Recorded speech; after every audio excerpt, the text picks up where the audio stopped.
Rudo est un garçon laid, fauché et sans amis qui passe le plus clair de son temps à fouiller les poubelles dans le quartier riche de la ville. Un jour, il remarque qu'une femme riche jette un sac poubelle contenant une poupée en parfait état, et il la veut. Il se rend donc au site de collecte des déchets et se faufile dans l'une des salles des poubelles afin de commencer à chercher des objets de valeur. Cependant, il est un peu trop négligent dans son approche, car il est repéré par l'un des gardes. Les gens ici doivent prendre leurs ordures très au sérieux, car le garde se précipite immédiatement à l'intérieur et pointe son arme sur Rudo.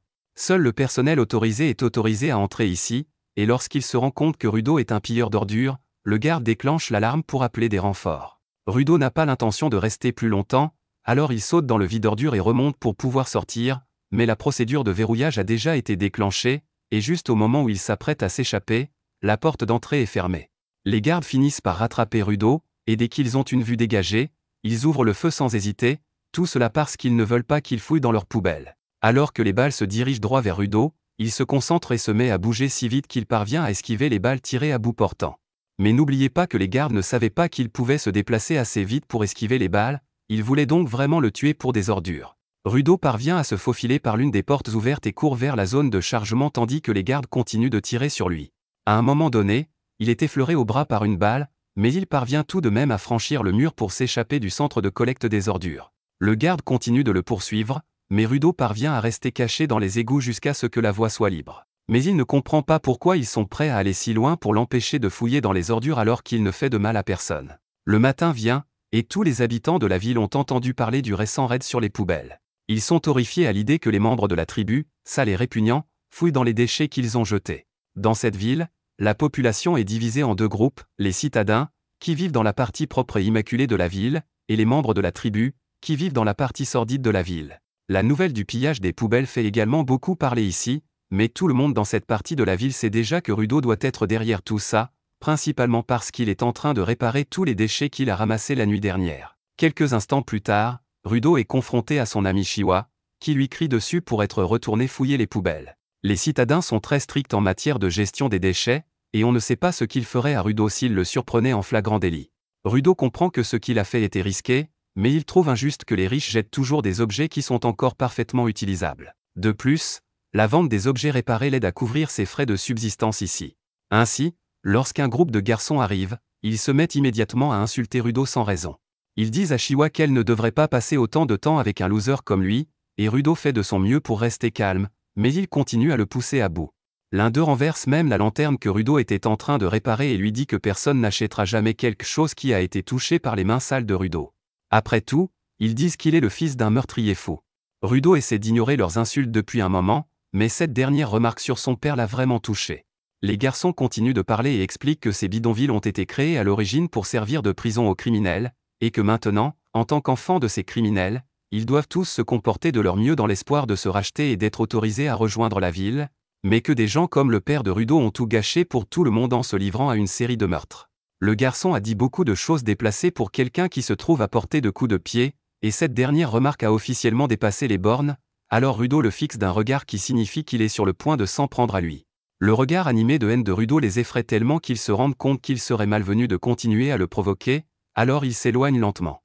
Une fois qu'ils sont partis, Rudo va silencieusement ramasser la lanterne qu'ils ont renversée, car il a l'habitude d'être ridiculisé sans raison, mais à sa grande surprise, Chiwa est toujours à ses côtés. Elle lui dit même qu'elle pense qu'il est quelqu'un de bien, et c'est la chose la plus gentille que quelqu'un lui ait jamais dite, alors il ne sait pas comment réagir. À ce moment-là, elle remarque le jouet que Rudo a réparé et elle l'adore. Elle est impressionnée que Rudo ait pu trouver quelque chose d'aussi mignon dans les poubelles et le réparer. La raison pour laquelle Rudo a récupéré la poupée était pour l'offrir à Chiwa, il est donc heureux d'apprendre qu'elle l'aime. Mais avant qu'il ait pu lui expliquer qu'il s'agissait d'un cadeau, la mère de Chiwa arrive et lui dit qu'il est temps de rentrer à la maison. Chiwa se lève et dit au revoir à Rudo avant de rentrer chez elle avec sa mère, et Rudo est déçu d'avoir raté l'occasion de lui avouer ses sentiments. Après cela, Rudo rentre chez lui aussi, mais dès qu'il entre, il trouve Recto debout devant lui, un large sourire aux lèvres. Il espionnait Rudo un peu plus tôt, alors il le regarde droit dans les yeux et répète mot pour mot la déclaration d'amour ratée de Rudo.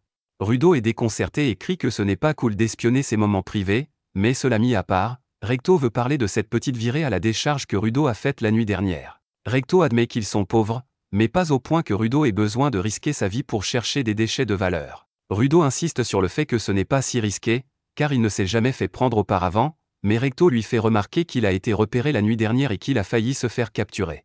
Recto comprend que Rudo essaie seulement de le remercier pour tout ce qu'il a fait pour lui, car ils ne sont pas liés par le sang, mais pour Recto, Rudo est son fils, donc il n'a pas besoin de le remercier pour quoi que ce soit. Recto a trouvé Rudo abandonné quand il était bébé et l'a recueilli comme son propre enfant, et il a toujours su que Recto le considérait comme un membre de sa famille, donc il ne se sent pas coupable ou quoi que ce soit. Il voulait simplement lui montrer un peu de respect en l'aidant un peu, comme un membre de sa famille. À ce moment-là, Recto remarque la blessure sur le bras de Rudo et lui demande s'il s'est fait tirer dessus hier. Rudo essaie de nier, mais il est évident que son bras est blessé, alors Recto lui dit de retrousser sa manche pour qu'il puisse le soigner. Et tant qu'il y est, il dit qu'il va changer les bandages sur le bras de Rudo. Une fois qu'il a fini de soigner la blessure de Rudo, il lui rappelle de rester loin de la décharge à l'avenir, car la prochaine fois, il pourrait ne pas avoir la chance de s'en sortir avec des blessures légères. Rudo assure à Recto qu'il va vraiment bien, car comparé aux blessures que son père biologique lui a infligées, une petite égratignure sur l'épaule n'est pas grave. L'ambiance change dès que Rudo mentionne son père, car ce n'est pas un sujet agréable à aborder. Dans cette ville, les crimes graves sont punis d'une peine de mort immédiate, et les coupables sont jetés dans la fosse sans hésitation.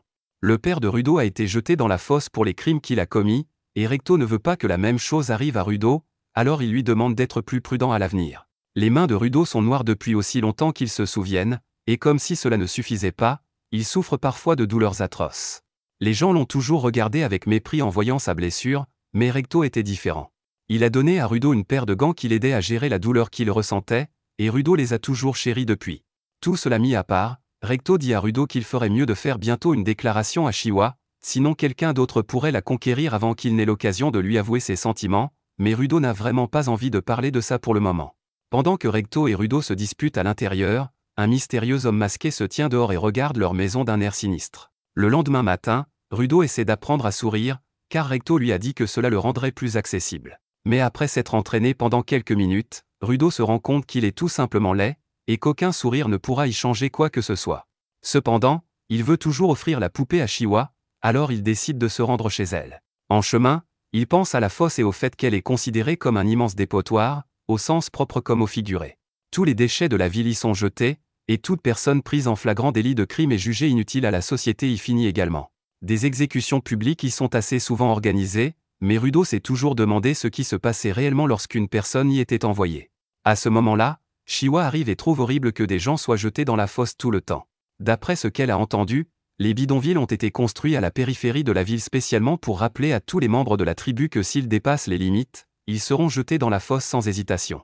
Tous ceux qui vivent ici n'ont d'autre choix que de regarder de plus en plus de gens être jetés là-dedans, mais Shiwa ne veut vraiment pas que cela lui arrive. Elle comprend qu'il n'approuve pas la façon dont les riches gaspillent des choses parfaitement utilisables, mais s'il continue à se mettre en danger comme ça, ce n'est qu'une question de temps avant qu'il se fasse prendre. Rudo rit un peu, car Recto lui a dit la même chose hier soir, et Shiwa, c'est probablement parce que Recto aime Rudo autant qu'elle. Rudo continue de rire pendant une seconde, mais il réalise alors que Shiwa vient de lui dire qu'elle l'aime. Dès que Shiwa se rend compte de ce qu'elle vient de dire, elle s'agite et commence à expliquer qu'elle ne voulait pas dire ça de manière bizarre. C'est la meilleure chance que Rudo aura jamais, alors il tend la poupée à Shiwa et lui dit qu'il l'a achetée pour elle parce qu'il pensait qu'elle pourrait l'aimer. Elle est ravie de ce cadeau attentionné et dit à Rudo qu'elle le chérira pour toujours, mais cela s'est passé bien mieux que Rudo ne l'avait prévu, alors il ne sait pas trop comment réagir. Il décide finalement de s'enfuir avant que son visage ne fasse changer Shiwa d'avis, et maintenant qu'il a enfin fait des progrès, il veut rentrer chez lui et tout raconter à Recto. Cependant, alors qu'il court au coin de la rue, il heurte accidentellement un groupe de gardes de la ville intérieure, qui ne remarquent même pas son existence et le dépassent comme s'il était un déchet. La présence d'apôtres dans les bidonvilles n'est jamais bon signe, mais pour l'instant, Rudo s'en moque complètement, car il a besoin d'aller se vanter auprès de Recto de sa vie amoureuse. Il finit par rentrer chez lui, mais dès qu'il ouvre la porte, il découvre avec horreur l'homme masqué avec une épée plantée dans la poitrine de Recto. L'homme masqué s'arrête un instant, surpris par l'apparition soudaine de Rudo, mais il reprend ensuite ce qu'il était en train de faire et enfonce l'épée plus profondément dans la poitrine de Recto. Rudo refuse de laisser Recto mourir devant lui, alors il essaie de repousser l'homme masqué, mais en moins d'une seconde, il se retrouve plaqué contre le mur et à peine capable de bouger. Il a été tellement battu qu'il ne se souvient même pas comment cela s'est passé, et l'homme masqué ne considère même pas Rudo comme une menace. Il est presque certain que Recto ne survivra pas, alors l'homme masqué se lève lentement et commence à sortir. Rudo ne veut pas le laisser s'enfuir, alors il crie au meurtrier de s'arrêter, mais cela ne fonctionne pas, alors il essaie de rassembler autant de force que possible pour pouvoir le poursuivre. Cependant, Il entend soudain Recto essayer de parler, et aider Recto est plus important que se venger pour le moment, alors Rudo se précipite à ses côtés. Il essaie de rassurer Recto en lui disant qu'il va chercher de l'aide, mais il n'y a pas grand-chose à faire quand on a une épée plantée dans la poitrine, alors Recto attrape sa chemise et lui dit de partir d'ici aussi vite que possible. Rudo ne comprend pas pourquoi Recto lui dit cela, mais un instant plus tard, il est touché dans le dos par un tasé et plaqué au sol par les gardes de la ville. Il l'accuse d'avoir assassiné Recto, et malgré tous les efforts de Rudo pour expliquer qu'il n'est pas responsable, il refuse de l'écouter, et l'un d'eux va même jusqu'à le frapper jusqu'à ce qu'il perde connaissance. Lorsque Rudo se réveille, il se retrouve attaché au billot, suspendu au-dessus de la fosse, tandis qu'un apôtre le condamne pour un crime qu'il n'a pas commis. Les habitants des bidonvilles n'aimaient déjà pas Rudo, et beaucoup d'entre eux ne s'opposent pas à son exécution. Rudo se demande comment les choses ont pu en arriver là. Il n'a rien fait de mal, et pourtant, des dizaines de personnes réclament son exécution. Il regarde la foule, suppliant quelqu'un de croire en son innocence, mais tous les visages qu'il voit le regardent avec mépris. Il aperçoit alors Chiwa, qui est peut-être la seule à croire en son innocence, et il essaie de l'appeler pour lui expliquer qu'il n'est pas celui qui a tué Recto. Il lui demande de l'aider à trouver le véritable meurtrier afin qu'il puisse prouver son innocence, mais Chiwa l'interrompt et lui dit qu'elle a été idiote de croire qu'un homme comme Rudo pouvait être autre chose qu'un sale meurtrier, et qu'elle ne veut plus jamais avoir affaire à lui. Alors que Rudo regarde Chiwa s'éloigner, il réalise qu'il est désormais vraiment seul. Mais alors qu'il est sur le point d'être abandonné, il aperçoit un visage familier dans la foule, celui de l'homme qui a tué Recto. À cet instant, il se jure de tuer cet homme, ainsi que tous ceux qui lui ont tourné le dos.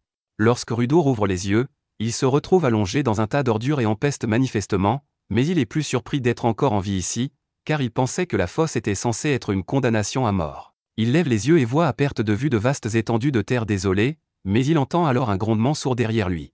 Quand il se retourne et voit le monstre géant des ordures qui le fixe du regard, il réalise que ce n'est pas une fosse ordinaire, mais l'enfer. Rudo se met à courir pour sauver sa vie, mais le monstre de déchets appelle des renforts et, en quelques instants, il est encerclé par deux autres monstres. Il a encore du mal à croire ce qu'il voit, car depuis quand des tas de déchets géants peuvent-ils prendre vie et vous attaquer? Cependant, la situation est bien réelle, et le crâne humain qu'il trouve par terre lui montre exactement ce qui va lui arriver s'il n'agit pas rapidement. À ce moment-là, le tas d'ordures sous les pieds de Rudo s'effondre, et il tombe à un niveau inférieur, ce qui lui fait très mal. Il a le souffle coupé lorsqu'il touche le sol, mais l'air ici sent pire qu'un sac de sport moisi, et il peut à peine respirer. Il se rend compte qu'il doit trouver un endroit où se cacher avant que les monstres ne l'atteignent, mais après avoir regardé autour de lui, il ne voit littéralement rien d'autre que des ordures, et il n'y a donc aucun endroit sûr. Rudo commence à perdre espoir et pense qu'il va finir par mourir quoi qu'il fasse. Mais il se souvient alors de ce que Recto lui a dit avant de mourir, et Rudo refuse de mourir avant d'avoir fait payer à tous ceux qui l'ont méprisé comme un déchet, aux lâches qui l'ont regardé être jeté dans la fosse, et surtout au salaud qui a tué Recto de sang-froid. L'un des monstres poubelles tente d'attaquer Rudo par surprise pendant qu'il est en plein monologue, mais celui-ci est tellement rempli de rage qu'il lui fracasse le crâne avec un tuyau métallique. Pendant ce temps, sur un tas d'ordures voisins, un homme aperçoit Rudo de l'autre côté du champ d'ordures et s'intéresse à lui. Rudo fait de son mieux pour riposter contre les monstres, mais son tuyau métallique ne cause pas beaucoup de dégâts à leur corps de déchets, alors il est repoussé et rebondit plusieurs fois sur le sol. Finalement, il met la main sur un panneau stop cassé, qu'il lance sur le monstre poubelle, et il parvient à lui causer des dégâts importants. Mais avec tout l'air toxique qui règne ici, Rudo ne peut pas continuer à se battre comme ça indéfiniment. Les deux monstres poubelles voient que Rudo a du mal à se relever, alors ils décident tous les deux de charger en même temps. Cependant, juste avant qu'ils ne puissent le frapper, Rudo attrape un morceau de tôle. Avec celui-ci, il coupe l'un des monstres poubelles en deux, provoquant une énorme explosion de déchets. Rudo est soulagé d'avoir réussi à vaincre le monstre poubelle, mais malheureusement, ce n'est pas encore fini. Un autre monstre poubelle apparaît juste devant lui, et celui-ci est beaucoup plus grand que les autres, alors Rudo n'a d'autre choix que de courir pour sauver sa vie. Le monstre s'écrase au sol, et Rudo est projeté en l'air avant d'atterrir juste devant l'homme qui l'observait. Il est déconcerté lorsqu'il voit l'homme pour la première fois, mais il ne parvient toujours pas à respirer correctement à cause de l'odeur nauséabonde qui flotte dans l'air. L'homme le soulève alors, le projette sans raison à travers la pièce, puis lui enfile un masque à gaz sur le visage. Au début, Rudo est furieux, mais il se rend compte qu'il peut enfin respirer et qu'il devrait donc être reconnaissant. Il se tourne vers l'homme et le remercie pour son aide, mais il a quelques questions à propos de cet endroit, comme où il se trouve, ce que sont ces monstres et si tous les autres endroits sont comme celui-ci. Toutes ces questions sont très pertinentes, mais l'homme mystérieux dit simplement à Rudo de se taire et de rester tranquille. Rudo ne comprend pas pourquoi l'homme ne veut pas répondre à ces questions, alors il se met à crier qu'il a besoin de réponses. Il vient d'être jeté ici et n'a aucune idée de ce qu'est cet endroit, Alors il refuse de se taire tant que l'homme ne lui aura pas donné de réponse. Les cris de Rudo énervent l'homme, qui se met à lui crier dessus à son tour. Il dit, cet endroit est l'une des nombreuses décharges toxiques créées par des esprits comme Rudo, et il aurait fini par l'expliquer, mais Rudo n'a pas pu tenir sa langue, alors maintenant ils doivent à nouveau s'occuper de ces choses. L'homme explique que ce sont des bêtes poubelles, des monstres faits de déchets qui ne peuvent être blessés avec des armes normales, et qu'ils réagissent au bruit, donc les cris de Rudo ont en gros sonné le dîner pour toutes les bêtes poubelles de la région. Les bêtes poubelles de cette région sont particulièrement méchantes, donc l'homme espérait éviter d'attirer leur attention, mais il est trop tard pour ça maintenant. De l'énergie commence à circuler des bras de l'homme vers le parapluie qu'il tient, et sous les yeux de Rudo, le parapluie change de forme. Lorsque le monstre de déchets attaque, l'homme utilise le parapluie pour le réduire en morceaux. Rudo n'en revient pas que l'homme ait pu détruire le monstre de déchets aussi facilement, mais il y en a beaucoup d'autres, il a donc encore beaucoup de travail devant lui. L'homme se prépare à charger et, en quelques secondes, il parvient à abattre une douzaine de bêtes poubelles comme si de rien n'était. Rudo est émerveillé par ce qu'il vient de voir et il est curieux de savoir pourquoi ce parapluie est si puissant. Comme il était capable de causer autant de dégâts tout seul, il pouvait enfin faire regretter à tous ces crétins de la ville ce qu'ils avaient fait. L'une des créatures vomit une substance nauséabonde, et l'homme comprend qu'il ne faut pas la toucher. Il utilise donc son parapluie pour parer le jet avant de le planter directement dans la tête de la créature. Une fois qu'il a terminé, il retourne vers Rudo pour voir comment il va, et il enlève son masque pour se présenter. Il dit qu'il s'appelle Engin et qu'il est un nettoyeur, mais il regrette immédiatement d'avoir enlevé son masque car l'air sent toujours aussi mauvais. Quelques instants plus tard, Rudo s'évanouit d'épuisement à cause de tous les dommages qu'il a subis plus tôt, et pendant qu'il est inconscient, il se souvient d'un vieux souvenir de son temps avec Recto. Quand Rudo était plus jeune, il est rentré un jour couvert de boue, et Recto lui a demandé ce qui s'était passé. Il explique qu'il avait été poussé dans la boue par des enfants. Tout ce qu'il avait fait, c'était leur dire que les objets étaient vivants, car si on en prenait soin assez longtemps, une âme viendrait y habiter, mais les enfants se sont moqués de lui et ont commencé à le harceler après cela. Rudo a appris cette histoire de Recto, et il se sent coupable de l'avoir répétée, car cela a causé des ennuis à Rudo. En effet, ce genre d'histoire est généralement inventé, mais Recto croit vraiment que les objets peuvent avoir une âme. Rudo s'illumine en entendant cela et demande si cela signifie que tous les objets dans la pièce ont également une âme. Recto répond que tout peut avoir une âme. Même les gants que Rudo porte peuvent avoir une âme, à condition qu'il les chérisse. Rudo se réveille plus tard et se retrouve traîné sur le sol par Engin. Il se met à crier, exigeant de savoir pourquoi Engin l'a enchaîné. Alors Engin rappelle à Rudo qu'il est encore un parfait inconnu et qu'il est hors de question qu'Engin ramène un inconnu à la base sans prendre certaines précautions au préalable. Rudo commence à s'agiter et demande à Engin de le laisser partir, car il doit retourner en ville dès que possible, mais Engin lui répond que ce n'est pas possible pour le moment. L'endroit que Rudo appelle, la ville, s'appelle ici, la sphère, et comme elle se déplace beaucoup dans le ciel, il est difficile de savoir où elle se trouve exactement. Il y a aussi le fait que Rudo ne sait pas voler, donc il ne pourrait jamais remonter là-haut. Il y a d'autres facteurs également, mais le fait est que pour l'instant, Rudo est coincé ici, donc il devrait simplement se taire et faire avec. Cependant, Rudo refuse d'abandonner, car rien ne l'empêchera de se venger de ces salauds dans la sphère. Plus tôt, Engin a dit que Rudo était coincé pour l'instant, ce qui signifie qu'il doit y avoir un moyen de remonter à la sphère après tout, et Rudo veut savoir lequel. Il demande à Engin de lui dire tout ce qu'il y a à savoir sur cet endroit et comment le quitter, car il ne se taira pas tant qu'Engin ne lui aura pas tout expliqué. Engin en a assez des cris incessants de Rudo, alors il lui dit que s'il est si désespéré de savoir à quoi ressemble la surface, il va lui donner une leçon de première main. Engin continue de traîner Rudo jusqu'à ce qu'ils arrivent finalement à une vieille station-service avec 2 camions devant. Engin dépose alors Rudo et lui souhaite bonne chance avant de le laisser se débrouiller seul. À ce moment-là, Rudo aperçoit 5 hommes qui le regardent, tous semblant étonnés de le voir. Il trouve les vêtements de Rudo étranges et commence à spéculer qu'il pourrait être un sphérite, mais pour en être sûr, il demande à Rudo d'où il vient. Rudo leur dit qu'il est tombé de l'endroit qu'ils appellent la sphère, et dès qu'il dit cela, tous les hommes enlèvent leurs masques, surpris, car ils n'ont jamais vu de sphéricien vivant auparavant. Ils ont encore du mal à croire qu'un sphéricien ait pu survivre à une telle chute, mais à en juger par l'expression du visage de Rudo, il doit dire la vérité. Rudo n'apprécie pas que des inconnus touchent son visage, alors il se recule, et les hommes s'excusent d'avoir été impolis, mais ils ne voient pas souvent des gens comme Rudo, alors ils se sont un peu excités. Quoi qu'il en soit, le chef voit bien que Rudo doit être mal à l'aise avec ses chaînes, alors il lui propose de les changer, et Rudo trouve qu'il est plutôt sympa, mais malheureusement, les choses ne se terminent pas comme Rudo l'avait imaginé. Il se retrouve enchaîné à l'arrière de leur camion, et les hommes se moquent de Rudo, lui disant qu'il a été stupide de leur faire confiance alors qu'il ne sait pas qui ils sont. Alors que les chaînes sont resserrées, le chef rappelle aux autres de faire attention à lui, car il ne voudrait pas endommager leur dernier produit. Les sphérites se vendent à prix d'or dans la région, mais ce sont surtout les corps qui sont vendus, les yeux, les doigts et même les vêtements des sphérites atteignent des prix élevés, mais le chef n'aurait jamais imaginé trouver un sphérite vivant. Il suppose que Rudo doit se demander pourquoi les gens sont prêts à payer autant pour des sphérites, alors il lui explique que c'est parce que tous les habitants de la surface méprisent les sphérites. Tout ce qu'ils font, c'est déverser leurs déchets sur les gens d'ici, et ceux-ci s'accumulent jusqu'à empoisonner l'air. Cela crée même des monstres ici, donc les sphérites massacrent pratiquement les habitants de la surface avec tous les déchets qu'ils déversent ici. Donc, une fois que les gens d'ici découvriront que Rudo est l'un des sphérites, cela ne sera pas bon pour lui. Il pourrait être torturé, mis en pièces, ou peut-être que quelqu'un sortira même l'huile pour bébé, mais le chef se fiche de ce qui arrivera à Rudo, car il va gagner beaucoup d'argent en le vendant au plus offrant. Mais avant cela, il veut prendre sa revanche, alors il commence à enfoncer des déchets dans la bouche de Rudo. Il pense que Rudo a dû mener une vie protégée dans la sphère, et que le fait de le forcer à manger des déchets devrait briser son moral. Mais alors qu'il enfonce un déchet dans la gorge de Rudo, celui-ci lui mord les doigts et lui arrache la chair jusqu'à l'os. Le chef recule sous l'effet de la douleur, mais Rudo continue de mâcher la chair et l'avale même. Dans les bidonvilles, Rudo était obligé de manger des ordures comme celle-ci tout le temps, donc rien n'a changé pour lui. Même la discrimination est la même ici, car peu importe où Rudo va, les gens trouveront toujours une raison de le traiter comme un déchet, et il en a assez.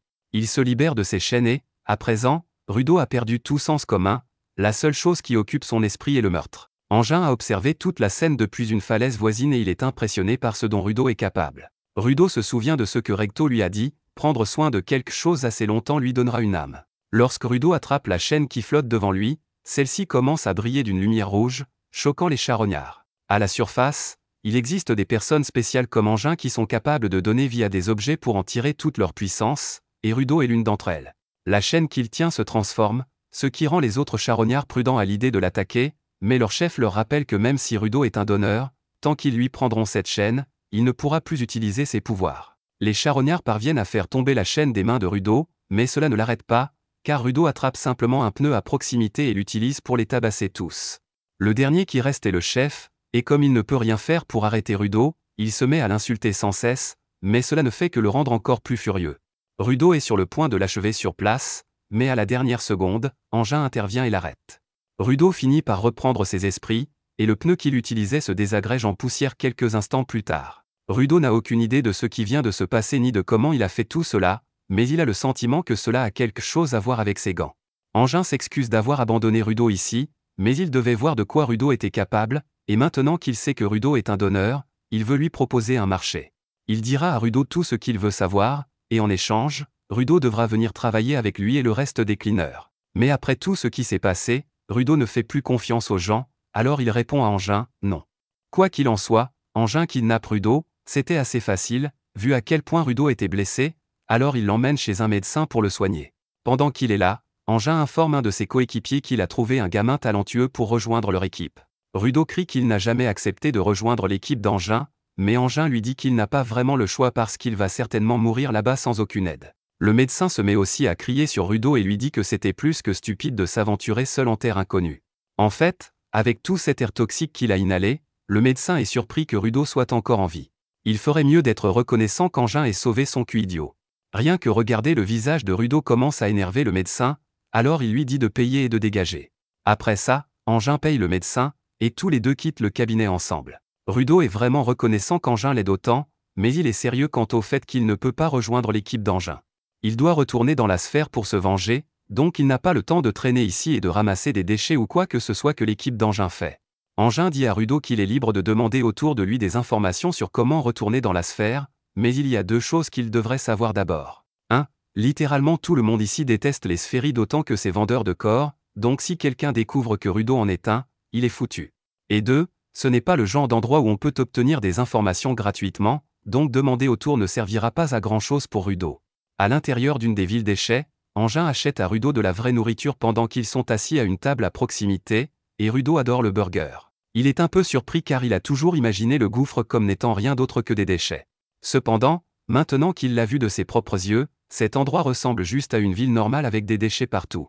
Engin décide de donner un peu d'informations à Rudo sur cet endroit, alors il commence à expliquer comment les déchets peuvent souvent contenir une puissance émotionnelle appelée anama. Cet anama se rassemble parfois en une grande masse, ce qui donne naissance aux bêtes déchets que Rudo a dû affronter. Les bêtes déchets attaquent les humains à vue, Mais elles ont tendance à rester près des sites de décharge, donc les gens de la ville n'ont pas à les affronter souvent. Cependant, il y a parfois des incidents où une bête déchet terrorise une ville. De plus, ce n'est pas facile d'éliminer les bêtes déchets, il faut détruire leur cœur, et cela ne peut être fait qu'avec des équipements spéciaux comme le parapluie d'engin ou les gants de Rudo. Ça peut sembler être des objets ordinaires, mais avec suffisamment de temps et de soin, l'Anama habitera n'importe quel objet, le transformant en une arme efficace contre les bêtes déchets. Cependant, il n'y a que quelques personnes capables de libérer l'Anama dans ses instruments vitaux, les donneurs, et Rudo se trouve justement en être un.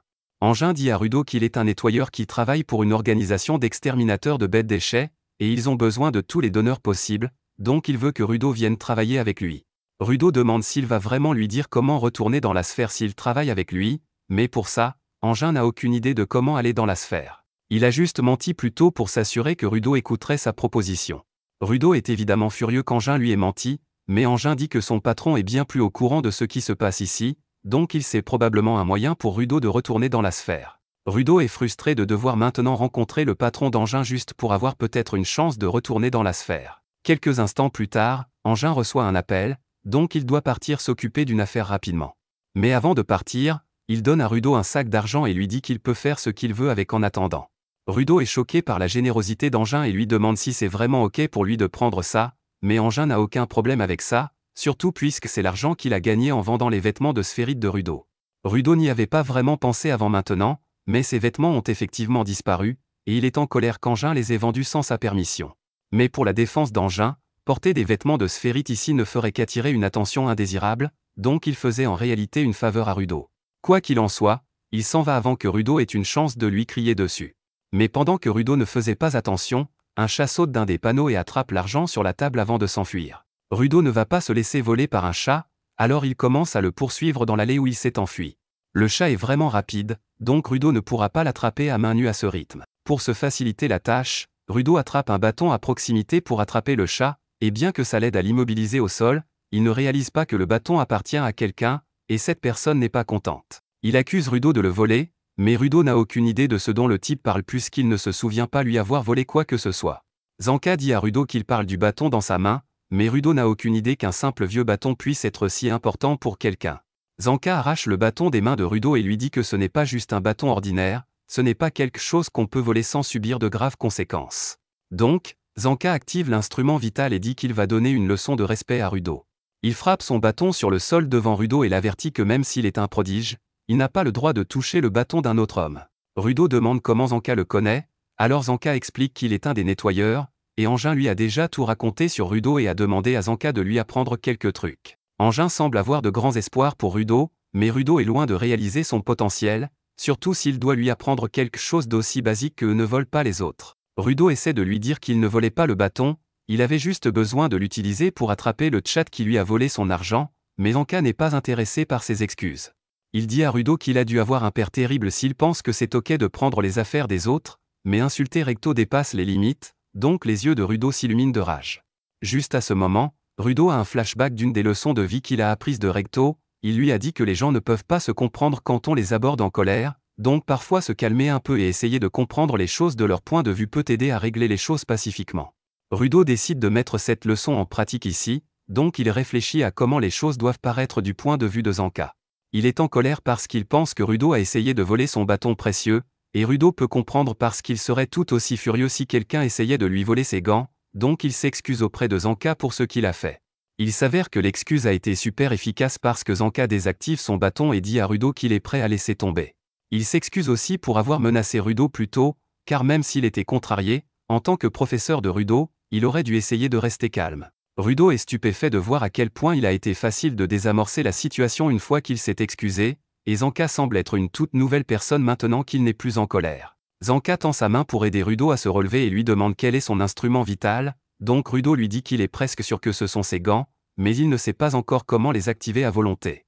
Zanka commence à donner une petite explication à Rudo sur le fonctionnement des instruments vitaux, mais Rudo n'écoute pas parce qu'il est trop concentré sur à quel point Zanka est différent maintenant qu'il sourit. Il se demande si c'est de ça que parlait Recto quand il a dit « Tu es plus beau avec un sourire » et il veut essayer par lui-même. Il s'entraîne depuis un moment, donc il devrait être capable de sourire correctement maintenant. Non, c'est encore pire qu'avant. Zanka n'a aucune idée de ce qu'il regarde, mais ça ne ressemble définitivement pas à un sourire, donc il se met en colère parce qu'il pense que Rudo se moque de lui, même s'il faisait vraiment des efforts pour être gentil. Rudo essaie d'expliquer qu'il essaie vraiment juste de sourire, mais c'est vraiment dur de le croire quand son visage ressemble à ça. En plus de ça, Zanka n'aime vraiment pas l'attitude de Rudo concernant le travail des nettoyeurs parce qu'ils risquent leur vie tous les jours pour sauver les autres, mais Rudo fait probablement ça pour une raison stupide. Rudo a des flashbacks des derniers mots que Recto lui a dit, sur comment il devrait changer le monde, et il est enragé que Zanka appelle son objectif stupide alors qu'il essaie d'honorer la dernière volonté de Recto. Zanka dit qu'il essayait vraiment de garder l'esprit ouvert sur Rudo, mais il ne peut pas se résoudre à s'entendre avec lui, donc il arrête d'être gentil. Rudo en a aussi marre d'être poli, donc il attrape quelque chose dans les déchets et dit qu'il va tabasser Zanka. Zanka est choqué de voir Rudo utiliser autre chose que ses gants comme instrument vital, et il comprend enfin ce qu'Engin voulait dire quand il a dit que Rudo était un prodige. Mais bien qu'il soit prêt à admettre que c'est impressionnant, un talent brut comme celui de Rudo ne signifie rien si on n'a pas les compétences pour le soutenir. Juste à ce moment, Rudo réalise que Zanka ne tient plus son bâton, et quand il lève les yeux, il le voit foncer droit sur lui. Il arrive à l'esquiver, mais Zanka court vers lui et commence à lui mettre beaucoup de pression. Rudo finit par trouver une ouverture pour contre-attaquer, mais il ne réussit qu'à effleurer la joue de Zanka. Zanka projette ensuite Rudo au sol et le traite de pathétique excuse de donneur, mais alors il remarque quelque chose sur sa joue, et horrifié, après avoir reniflé, il découvre que c'est de la merde. Il regarde ensuite Rudo et réalise que l'arme qu'il a prise dans les déchets était une ventouse, et une salle en plus.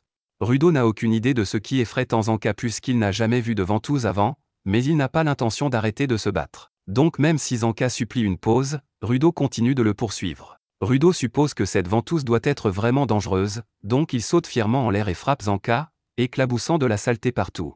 Un peu plus tard, Engin revient vérifier Rudo, mais quand il le trouve enfin, il voit Rudo debout au-dessus d'un Zanka inconscient couvert de merde. Ils montent tous les deux dans la voiture, et après avoir expliqué toute l'histoire, Engin rit hystériquement parce qu'il n'aurait jamais imaginé que la première rencontre entre Rudo et Zanka finirait avec Rudo lui balançant de la merde dessus.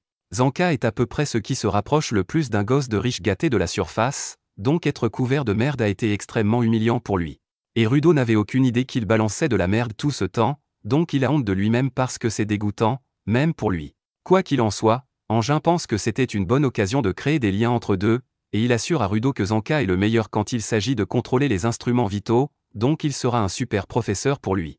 Zanka se sent honoré que son idole, le célèbre Engin, pense si bien de lui, mais pendant qu'il savoure cette reconnaissance, Rudo remarque une paire de bottes qui dépasse du coffre, et Engin lui dit que c'est juste Rio.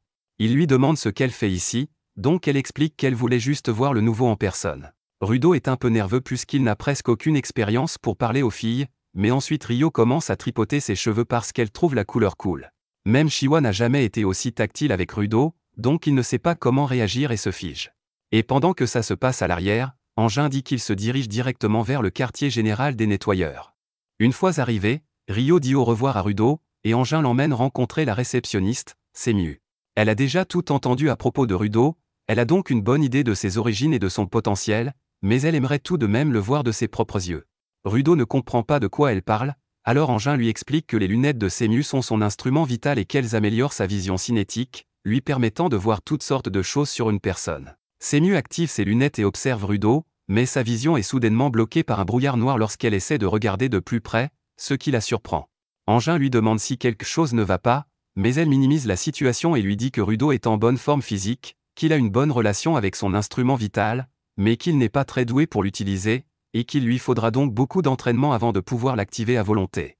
Engin est toujours un peu inquiet de la façon dont elle a réagi tout à l'heure, alors il lui demande si elle est sûre que tout va bien, mais Semiu ne veut pas en parler, alors elle change de sujet et fait remarquer qu'il y a du caca derrière le cou de Rudo.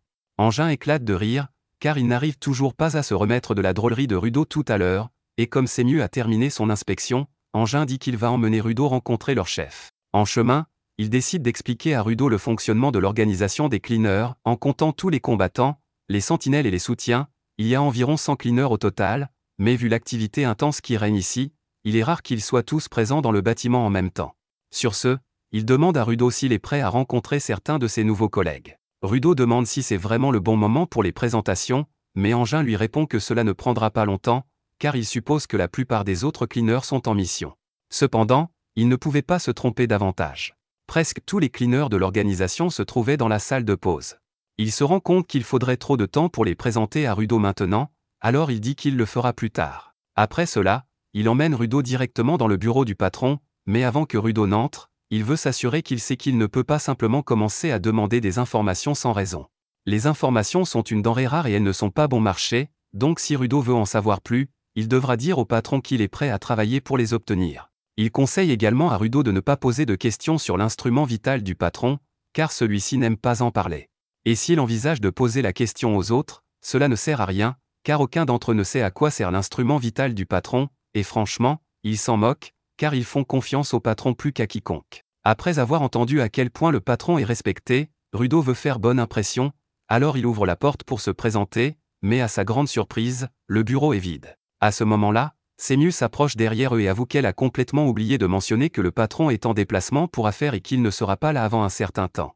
Engin n'en savait rien, il s'excuse donc auprès de Rudo et demande à Sémiu si elle sait quand le patron sera de retour, mais elle n'a aucune idée de l'endroit où il est parti, il semble donc que Rudo devra simplement attendre que le patron revienne. À ce moment-là, Rio arrive et dit à Rudo que s'il n'a rien de mieux à faire, il est libre de venir la regarder travailler s'il le souhaite, et que ce serait une excellente occasion pour eux deux d'apprendre à mieux se connaître. Rudo accepte de l'accompagner, alors Sémiu lui explique en détail la mission que Rio va accomplir. L'une des villes situées près d'une zone polluée s'inquiète car des bêtes des ordures se sont récemment approchées de ses portes, et ses habitants ne veulent prendre aucun risque, alors il demande aux nettoyeurs de venir les aider. Cela semble simple jusqu'à présent, mais Rudo n'a pas compris un seul mot de ce que Sémiu vient de dire, alors elle demande à Engin s'il a vraiment tout expliqué à Rudo.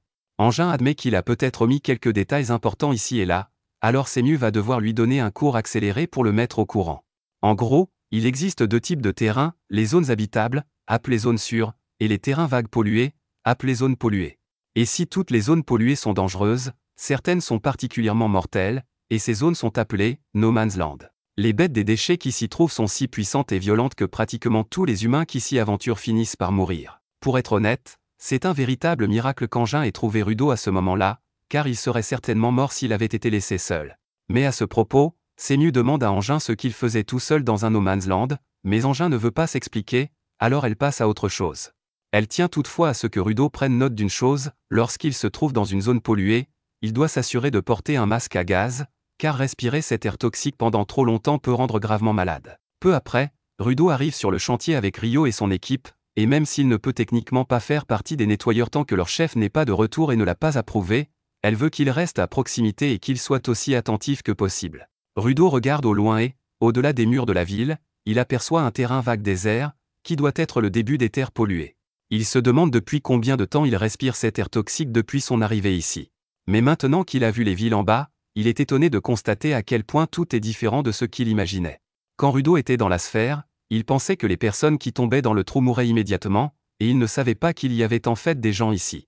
Pendant un instant, il se demande si les autres sphérites sont au courant de la présence de ces gens ici, mais même si c'était le cas, ils continueraient probablement à jeter leurs déchets ici de toute façon. Une fois qu'il a rattrapé Rio, il lui demande qui sont les autres personnes présentes, et elle lui explique qu'il s'agit de nettoyeurs venus pour la mission, mais qu'ils n'ont aucun pouvoir et s'occupent donc principalement du soutien. L'un des soutiens se retourne et se présente, mais lorsqu'il se serre la main, le type serre accidentellement beaucoup trop fort. Rio rit et dit à Rudo que ce type est connu pour sa force physique, car il est capable de briser les bêtes des ordures d'un seul coup de poing, même si elles ne peuvent pas le tuer. Rudo est étonné que tout le monde ici soit d'un niveau si différent, alors il prévoit d'observer et d'apprendre autant qu'il le peut, même si ce travail est censé être facile. À ce moment-là, des bêtes des ordures commencent à émerger des terres polluées, alors Rio dit à Rudo de rester en retrait et d'observer. Mais alors, Rudo voit combien il y a de bêtes des ordures, et il commence à paniquer car il ne s'attendait pas à en voir autant à la fois.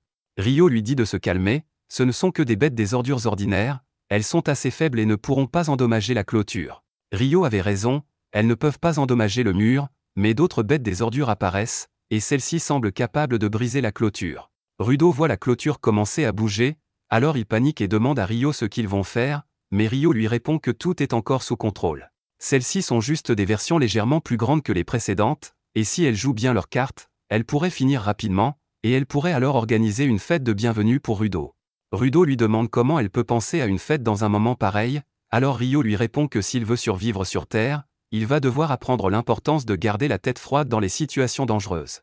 Rudo se rend compte qu'elle a raison, alors il décide d'essayer de rester calme quoi qu'il arrive, mais c'est alors qu'une bête géante fait son apparition, et Rudo a beaucoup de mal à rester calme face à cette créature. Rio n'en croit pas ses yeux, c'est la première fois qu'elle rencontre une bête comme celle-ci, Alors elle sort son instrument vital et s'apprête à se mettre au travail. Mais avant de s'occuper du gros bonhomme, elle veut réduire le troupeau au sol, alors elle saute en l'air et active ses ciseaux avant de décapiter plusieurs bêtes de déchets d'un seul coup.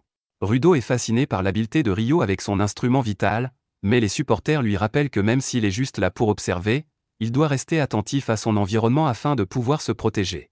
L'une des bêtes poubelles avait réussi à se glisser derrière lui pendant qu'il ne regardait pas, et elle s'apprêtait à lui foncer dessus, mais à la dernière seconde, le supporter intervient et l'arrête d'une seule main. Il écrase ensuite le crâne de la bête et la jette vers Rio, qui prépare ses ciseaux et la coupe en deux lorsqu'elle atterrit. Elle demande aux supporters de continuer, alors ils se mettent au travail, écrasant les bêtes des ordures puis les lançant vers Rio. Les bêtes poubelles ne peuvent pas être véritablement tuées sans l'utilisation d'un instrument vital, mais les supporters sont tout de même capables de les écraser ou de les neutraliser afin de permettre à Rio de les achever plus facilement. Une fois que la plupart des plus petites ont été éliminées, Rio décide de s'attaquer à la plus grosse. Pendant qu'elle s'y emploie, les supporters s'assurent que toutes les petites bêtes poubelles restantes restent hors de son chemin. Cependant, l'un des supporters est pris au dépourvu lorsqu'une créature des ordures revient soudainement à la vie. Il est sur le point d'être écrasé par celle-ci, mais à la dernière seconde, Rudo intervient pour le protéger. Après avoir vu à quel point tout le monde travaille bien ensemble, il se rend compte qu'il va devoir faire sa part s'il veut faire partie de l'équipe, ce qui signifie qu'il doit les protéger. Alors que Rudo dit cela, ses pouvoirs commencent à réagir, et la baguette dans sa main se transforme en une cage protectrice. Mais Rudo n'a aucune idée de ce qui a déclenché son pouvoir cette fois-ci, car jusqu'à présent, il ne s'était activé que lorsqu'il était en colère, et il n'était en colère contre personne. La cage commence à s'effondrer peu après, mais elle a permis à Rudo de gagner suffisamment de temps pour que Rio arrive, et dès qu'elle arrive, elle détruit la bête des ordures. Ils sont tous très reconnaissants à Rudo d'être intervenu pour le sauver, mais ils doivent encore s'occuper de la grosse bête. Rio a essayé de la couper en deux plus tôt, mais pour une raison quelconque, la bête a réussi à se reconstituer. C'est ennuyeux, mais Rio va devoir continuer à la découper jusqu'à ce qu'elle cesse de bouger. Comme il s'agit d'un nouveau type de bête, ils ne savent pas exactement de quoi elle est capable. Quelques partisans partent donc avertir les villes environnantes, tandis que Rio se lance dans le combat. Elle poignarde le visage du monstre, puis s'attaque aux tentacules situés au sommet de sa tête. Après les avoir toutes coupées, elle trouve un point lumineux à l'arrière de la tête du monstre, qui semble assez important, et elle pense avoir trouvé le point faible de la bête. La bête commence à réagir violemment, ce qui signifie que Rio avait raison. Elle saute alors en l'air et enfonce ses ciseaux dans la tête du monstre, transperçant ce qui l'alimentait et le réduisant en poussière. Cependant, lorsque ses supporters lui demandent ce qu'elle a fait pour vaincre la bête, elle leur répond que le monstre est mort lorsqu'elle a retiré cette chose de sa tête, ce qui signifie que c'était sans doute sa source d'énergie. Mais elle espère en quelque sorte se tromper, car l'objet qu'elle tient dans sa main est un instrument vital. Et si les bêtes poubelles sont capables de fusionner avec des instruments vitaux, elles ont désormais un problème majeur à régler. Ailleurs, l'homme qui a tenté d'enlever Rudo se réveille dans un tas d'ordures, et il est vraiment confus, car la dernière chose dont il se souvient, c'est d'avoir été tabassé par un enfant sphérite, et il n'a donc aucune idée de comment il a atterri ici. À ce moment-là, il regarde devant lui et remarque un homme assis sur le canapé en face de lui, qui lui dit qu'il veut tout savoir sur l'enfant sphérite qu'il a tabassé. Plus tard dans la nuit, Zanka se lève de son lit et entend beaucoup de gens parler dans la cafétéria. Il va voir ce qui se passe et est surpris de voir tout le monde en train de faire la fête. Il trouve Rio et lui demande ce qui se passe. Elle lui répond qu'il s'agit de la grande fête de bienvenue organisée pour Rudo. Mais Zanka n'y croit pas, car Rudo n'a rien fait pour mériter une fête aussi grandiose. Il parie que Rio et les autres voulaient juste une excuse pour se saouler, et il n'a pas tort, c'est un peu le but des fêtes en premier lieu. Comme il s'agit de la fête de Rudo, Zanka trouve étrange de ne pas l'avoir encore vue, alors il regarde autour de lui et finit par apercevoir Rudo, l'air triste, la tête posée sur une table. Il demande à Rio ce qui lui arrive, mais elle ne sait pas trop, il est juste très bouleversé depuis leur retour de mission, alors elle a voulu lui laisser un peu d'espace pour qu'il puisse se remettre les idées en place. En parlant de la mission, Zanka lui demande comment ça s'est passé. Il a entendu des rumeurs selon lesquelles elle aurait affronté une sorte de bête étrange. Cependant, Rio dit que « étrange » est un euphémisme, car le cœur de cette bête n'était pas fait d'anama, mais d'un instrument vital. Elle espère toujours se tromper, car le simple fait de penser aux implications des bêtes dotées d'instruments vitaux lui donne mal à la tête. Elle a donc décidé de ne pas y penser du tout et de simplement profiter de la fête. Pendant que les deux discutent, Grise tire une chaise à la table de Rudo, car il veut avoir une petite conversation avec lui. Il demande à Rudo pourquoi il est si déprimé alors qu'il a fait du bon travail hier, mais Rudo répond qu'il n'a en fait rien fait d'utile. Grise lui rappelle qu'il a sauvé Follow, le gamin Goble, qui allait être piétiné par la bête poubelle, mais même là, il ne pense pas avoir fait une grande différence. Rio et Grise étaient ceux qui sauvaient les gens, mais Rudo, en revanche, s'était précipité sans réfléchir et n'avait fait qu'empirer les choses.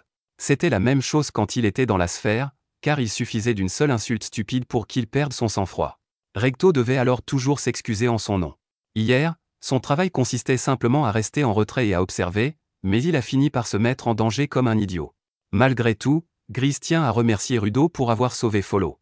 Les supporters sont généralement considérés comme un poids mort, et certains nettoyeurs les traitent même comme s'ils n'avaient aucune valeur, mais Rudo leur a témoigné du respect dès le début, et Grise lui en est reconnaissant. Follow, par exemple, voulait vraiment devenir nettoyeur et aider à combattre les bêtes des ordures, mais pour cela, il avait besoin de pouvoir, alors il a commencé à travailler sur un objet précieux, dans l'espoir de devenir un donneur. Cependant, au fil du temps, Follow a lentement réalisé qu'il dispose ou non d'un instrument vital, il voulait toujours aider les gens, alors il est devenu supporter à la place, car chaque travail est important.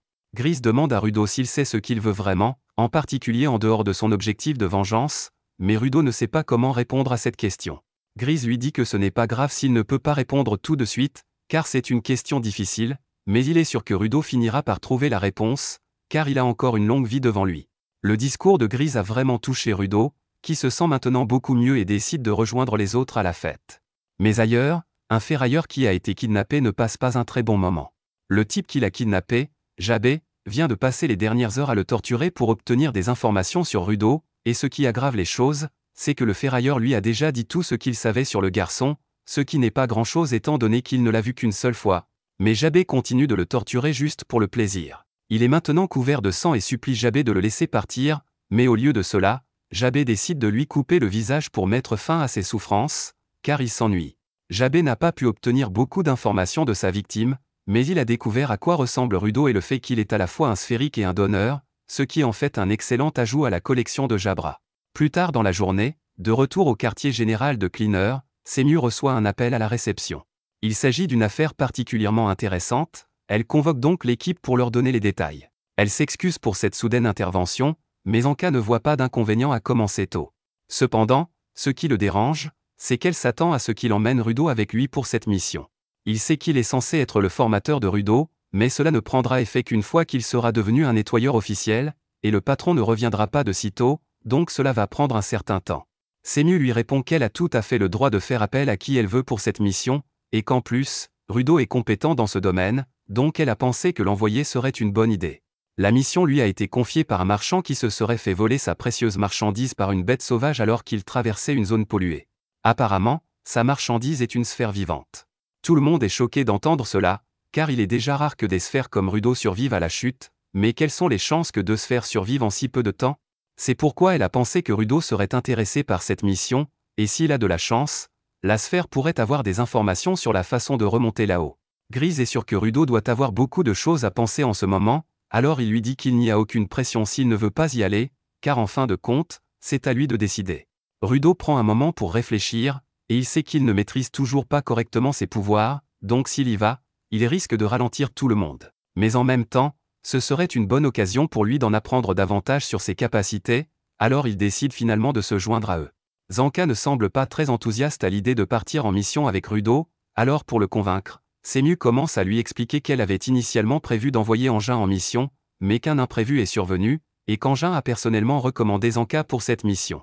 En apprenant que c'est son idole qui l'a recommandé, Zanka est tout excité et accepte sans hésiter de participer à la mission, et les autres suivent son exemple. Pendant qu'il marche, Rudo demande à Grise s'il est sûr de pouvoir sortir sans armes, mais celui-ci répond que les bêtes de base sont généralement vaincues après un ou deux bons coups de poing, donc il devrait s'en sortir. Follow se joint à la conversation et dit à Rudo que Grise fait juste semblant d'être dur parce qu'au fond, il s'inquiète toujours quand ils partent en mission, à tel point qu'il emporte partout avec lui un porte-bonheur dans l'espoir qu'il les protège.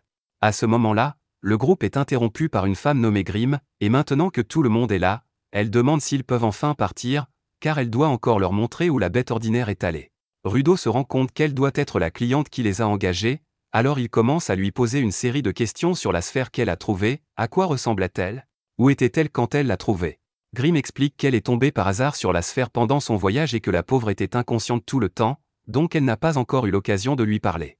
Elle dit qu'elle espère vraiment qu'ils pourront trouver la sphère avant qu'elle ne soit blessée, et Rudo suppose qu'elle doit seulement s'inquiéter parce qu'elle veut vendre les parties du corps de la sphère pour gagner de l'argent.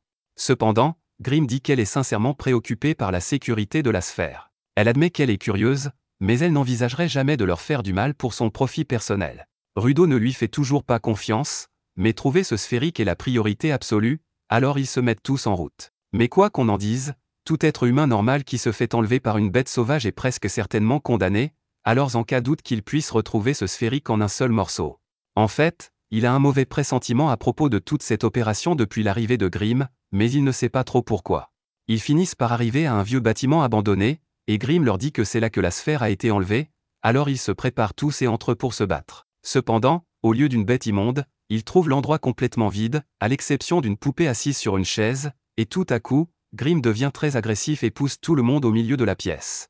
Quelques instants plus tard, le sol s'effondre sous leurs pieds, les faisant tous tomber dans le sous-sol. Ils ont tous réussi à survivre d'une manière ou d'une autre, alors Gris crie sur Grimm et lui demande ce qu'elle croit faire. Elle leur répond qu'elle facilite simplement l'accès à la sphère, et quand elle parle de sphère, elle fait référence à Rudo. Grimm se transforme alors en un tas de boue, et dans le tunnel, deux silhouettes suspectes émergent de l'obscurité, tenant des lanternes violettes. Zanka avait des soupçons avant de venir ici, et il regrette vraiment de ne pas avoir suivi son instinct, car il est clair qu'ils sont tombés dans un piège tendu par des pillards. Rudo demande à Zanka ce qu'il entend par « pillards », alors Gris explique que ces types sont en gros des bandits, mais que leurs activités sont devenues assez extrêmes ces derniers temps, allant parfois jusqu'à faire des expériences sur des personnes. Normalement, ils ne seraient pas si dangereux, mais la plupart d'entre eux sont des donneurs, ce qui les rend particulièrement menaçants. Ils n'ont pas beaucoup de temps, alors Gris demande aux trois autres partisans d'aller chercher une issue pendant que lui et Follow protègent Rudo. Il prévient tout le monde qu'il pourrait y avoir d'autres pillards dans les parages, qu'ils doivent donc être prudents, et qu'en attendant, il va devoir demander à Zanka de s'occuper des deux pillards qui se trouvent devant eux. Zanka leur dit qu'il s'occupe de tout ici, qu'ils devraient donc se mettre en route, et après un moment d'hésitation, Rudo suit Gris et Follow pour chercher une issue. Il dit à Gris qu'il aurait pu rester et se battre aux côtés de Zanka, et Gris comprend que Rudo veut aider, mais les pillards sont des voyous ordinaires, et il serait beaucoup trop risqué de rester ici avec Rudo, ce qui donne à Rudo l'impression d'être à nouveau un fardeau. Pendant ce temps, Zanka demande aux pillards comment ils ont réussi à trouver Rudo si rapidement. Il se doutait bien que ce n'était qu'une question de temps avant que les gens aient vent de l'existence de Rudo et se lancent à sa poursuite, mais cela ne fait littéralement que 2 jours qu'il est ici. Il suppose que les pillards doivent être intéressés par l'argent qu'ils pourraient gagner en le vendant, mais Grimm lui dit qu'elle ne songerait jamais à vendre Rudo, pas quand elle peut obtenir tant d'informations précieuses en étudiant son cerveau. Personnellement, Zanka se moque de savoir pourquoi elle veut emmener Rudo, mais il déteste le fait qu'elle lui ait fait perdre son temps avec cette fausse demande. Grimm lui dit qu'il peut passer sa frustration sur sa marionnette s'il le souhaite, et en quelques secondes, Zanka est entouré de tous côtés par des figurines de boue. Mais il ne s'inquiète pas vraiment, car détruire quelques marionnettes de boue sera facile. Il commence à frapper les marionnettes de boue, mais Grimm semble avoir un tour dans son sac, et avant qu'il ne réalise ce qui se passe, Konza émerge de l'une des marionnettes et frappe Zanka au visage. Les marionnettes de boue de Grimm ne sont peut-être pas très puissantes, mais avec Konza parmi elles, il ne saura jamais d'où viendra le prochain coup, et elles finiront par l'épuiser. Et pour aggraver les choses, la boue que Grimm fabrique se répand partout chaque fois que Zanka détruit une marionnette, ce qui rend la marche difficile pour lui. Grimm lui dit que même si elle a beaucoup apprécié leur combat, elle doit le mettre hors d'état de nuire avant de s'en prendre à Rudo, car les capacités de Zanka sont plutôt gênantes, mais Zanka l'interrompt au milieu de sa phrase, car il en a assez de l'entendre jacasser. Il admettra qu'elle l'avait dominé pendant la première moitié, mais en observant sa façon de se battre, il a compris certaines choses. Grimm utilise clairement sa pelle pour contrôler la boue, et au début, Zanka craint que Konza dispose lui aussi d'un instrument essentiel, mais il semble que la seule chose pour laquelle il soit doué, ce soit donner des coups de poing et des coups de pied. En fait, s'il arrive à se déplacer aussi bien dans la boue, c'est uniquement parce qu'il a enfilé une paire de raquettes avant le combat afin de répartir son poids de manière uniforme, et il trouve mignon que les deux aient pensé que cela suffirait à le vaincre. Grimm se met en colère et envoie toutes ses marionnettes de boue attaquer Zanka en même temps, mais avant qu'elle ne puisse l'approcher, il enfonce son bâton dans le sol et l'utilise comme un diapason pour sentir les vibrations dans l'environnement. Il est désormais capable de détecter la moindre anomalie chez les marionnettes de boue, et il ne lui faut que quelques secondes pour localiser celle dans laquelle se cache Konza. Zanka se précipite alors vers cette marionnette et frappe Konza au visage. Il fait ensuite de même avec Grimm, les assommant tous les deux instantanément. Grimm étant inconscient, toutes les marionnettes de boue commencent à se désintégrer, et Zanka est presque déçu de la facilité avec laquelle cela s'est produit, mais tout à coup, il entend la voix de Jabé juste derrière lui. Il comprend immédiatement qu'il est dans une situation très délicate. Pendant ce temps, Rudo et les autres sont toujours en fuite lorsqu'ils tombent sur une sortie. Ils ont désormais un moyen sûr de s'échapper, mais le signal est très mauvais ici, ce qui signifie qu'ils ne pourront pas contacter le QG par radio. Grise envoie les autres en premier afin qu'ils puissent aller chercher des renforts, tandis que lui, Follow et Rudo restent en arrière, car ils doivent encore attendre Zanka. Quelques instants plus tard, ils entendent des pas se diriger vers eux. Au début, Rudo pense que Zanka a finalement réussi à les rattraper, mais en y regardant de plus près, il se rend compte qu'il s'agit d'un tout autre homme. Jabé jette un coup d'œil à Rudo et ses cheveux blancs en bataille correspondent à la description qu'on lui a donnée. Une fois qu'il a confirmé que Rudo est bien celui qui distribue les sphérites dont il a entendu parler, il saute immédiatement contre le mur derrière eux et détruit la sortie pour l'empêcher de s'échapper. Grise et Follow n'ont vraiment pas envie d'avoir affaire à un autre pillard, mais ils préviennent Jabé que Rudo est l'un des leurs, et que s'il veut l'emmener, il devra d'abord passer par eux. Cependant, Jabé ne leur prête pas vraiment attention, car il est furieux d'avoir perdu autant de temps pour arriver jusqu'ici, il les aurait trouvés plus tôt, mais il s'est perdu en chemin, c'est donc de sa faute. À ce moment-là, Grise se rend compte qu'il n'a pas vu Zanka depuis un moment, alors il demande à Jabé ce qu'il lui a fait, mais une fois de plus, celui-ci ignore totalement Grise et s'approche de Rudo pour lui dire qu'il y a quelqu'un qui veut avoir une petite discussion avec lui, et qu'ils apprécieraient qu'il les suive sans faire d'histoire. Il s'éloigne de Jabé et exige de savoir où se trouve Zanka. Jabé n'a aucune idée de qui est ce Zanka, mais il se souvient avoir combattu quelqu'un avec une mauvaise attitude là-bas, donc si c'est celui qui inquiète Rudo, il lui dit que Zanka va bien. Zanka était assez fort, et Jabé aime les gens qui joignent le geste à la parole, alors il a fait en sorte d'y aller doucement avec lui, mais cela dit, il est sûr que Zanka souffre énormément en ce moment, car le venin qu'il utilise n'est pas agréable à supporter, mais si Rudo accepte de les suivre paisiblement, il promet de faire en sorte qu'il ne souffre pas du tout. L'instant d'après, Grise et Follow tentent de mettre Jabé KO pendant qu'il est distrait, mais il est trop rapide pour eux, alors il se baisse et les repousse d'un coup de pied. Comme Jabé l'a dit plus tôt, il respecte les gens qui sont forts, alors il est impressionné par la puissance du coup de poing de Grise, mais il se rend compte que Grise n'est qu'un supporter, et tout son intérêt disparaît en un instant. Rudo supplie Grise de rester en retrait, car il pourrait se blesser en affrontant seul un donneur, mais Jabé lui répond qu'il est un peu trop tard pour cela, car pendant que Rudo parlait, il a déjà enfoncé ses griffes dans la poitrine de Grise, et Jabé s'en moque complètement, car pour lui, tous ceux qui ne sont pas des donneurs sont faibles, et les faibles sont absolument inutiles. Rudo est sous le choc à la vue de Grise empalée, car cela lui rappelle ce qui est arrivé à Recto et son impuissance à l'empêcher. Il tend instinctivement la main vers le porte-bonheur de Grise qui a été arraché de son corps, et lorsqu'il s'en empare, il a un flashback. Un jour, quand Rudo était plus jeune, Recto est rentré à la maison et l'a trouvé en train de se cogner la tête contre le mur sans raison. Il s'est précipité pour l'arrêter et lui a demandé pourquoi il essayait de se fendre le crâne. Rudo lui a répondu qu'il essayait simplement de suivre les instructions de Recto qui lui avait dit de ne pas faire de mal aux autres. Recto lui avait bien dit de ne pas faire de mal aux autres, mais il ne voulait pas dire que Rudo devait se faire du mal à lui-même à la place. Il se reproche de ne pas avoir été plus clair dans ses instructions, car Rudo traverse clairement une période difficile. Il s'assoit donc et demande à Rudo de lui dire s'il y a un problème. Rudo fixe le plafond et lui répond qu'il n'y a rien qui ne va pas, si c'est ce qu'il veut savoir. Il se sent complètement vide à l'intérieur, comme un vide noir où ne flottent que des sentiments de colère aléatoires dans sa tête. Après avoir été abandonné, Rudo a été traité comme un moins que rien jusqu'à ce que Recto le recueille. Recto suppose donc qu'il a intériorisé ses sentiments négatifs au fil des ans jusqu'à ce qu'ils se transforment en rage, et qu'il ne sait plus comment les gérer correctement. Il s'excuse auprès de Rudo, car ce qu'il vit doit être vraiment difficile, mais il pense avoir la solution parfaite, ils doivent simplement trouver quelque chose qui intéresse Rudo afin qu'il puisse s'exprimer correctement, et Recto promet de l'aider à chercher aussi longtemps qu'il le faudra. Les deux hommes partent et passent la journée à se promener pendant que Recto essaie de faire découvrir de nouveaux loisirs à Rudo, il l'emmène à la bibliothèque, essaie de jouer au football et tente même de l'initier à la cuisine, mais rien ne semble vraiment l'intéresser. Ils n'ont pas réussi à trouver quelque chose qui passionne particulièrement Rudo, mais ce n'était que le premier jour, et Recto est sûr qu'ils finiront par trouver. À ce moment-là, Rudo remarque quelqu'un de l'autre côté de la clôture en train de jeter un sac dans une chute à ordures, alors il demande à Recto ce que fait cet homme. Recto lui répond qu'il est probablement en train de jeter des ordures, mais dès que Rudo entend cela, il devient hystérique et se précipite vers la porte.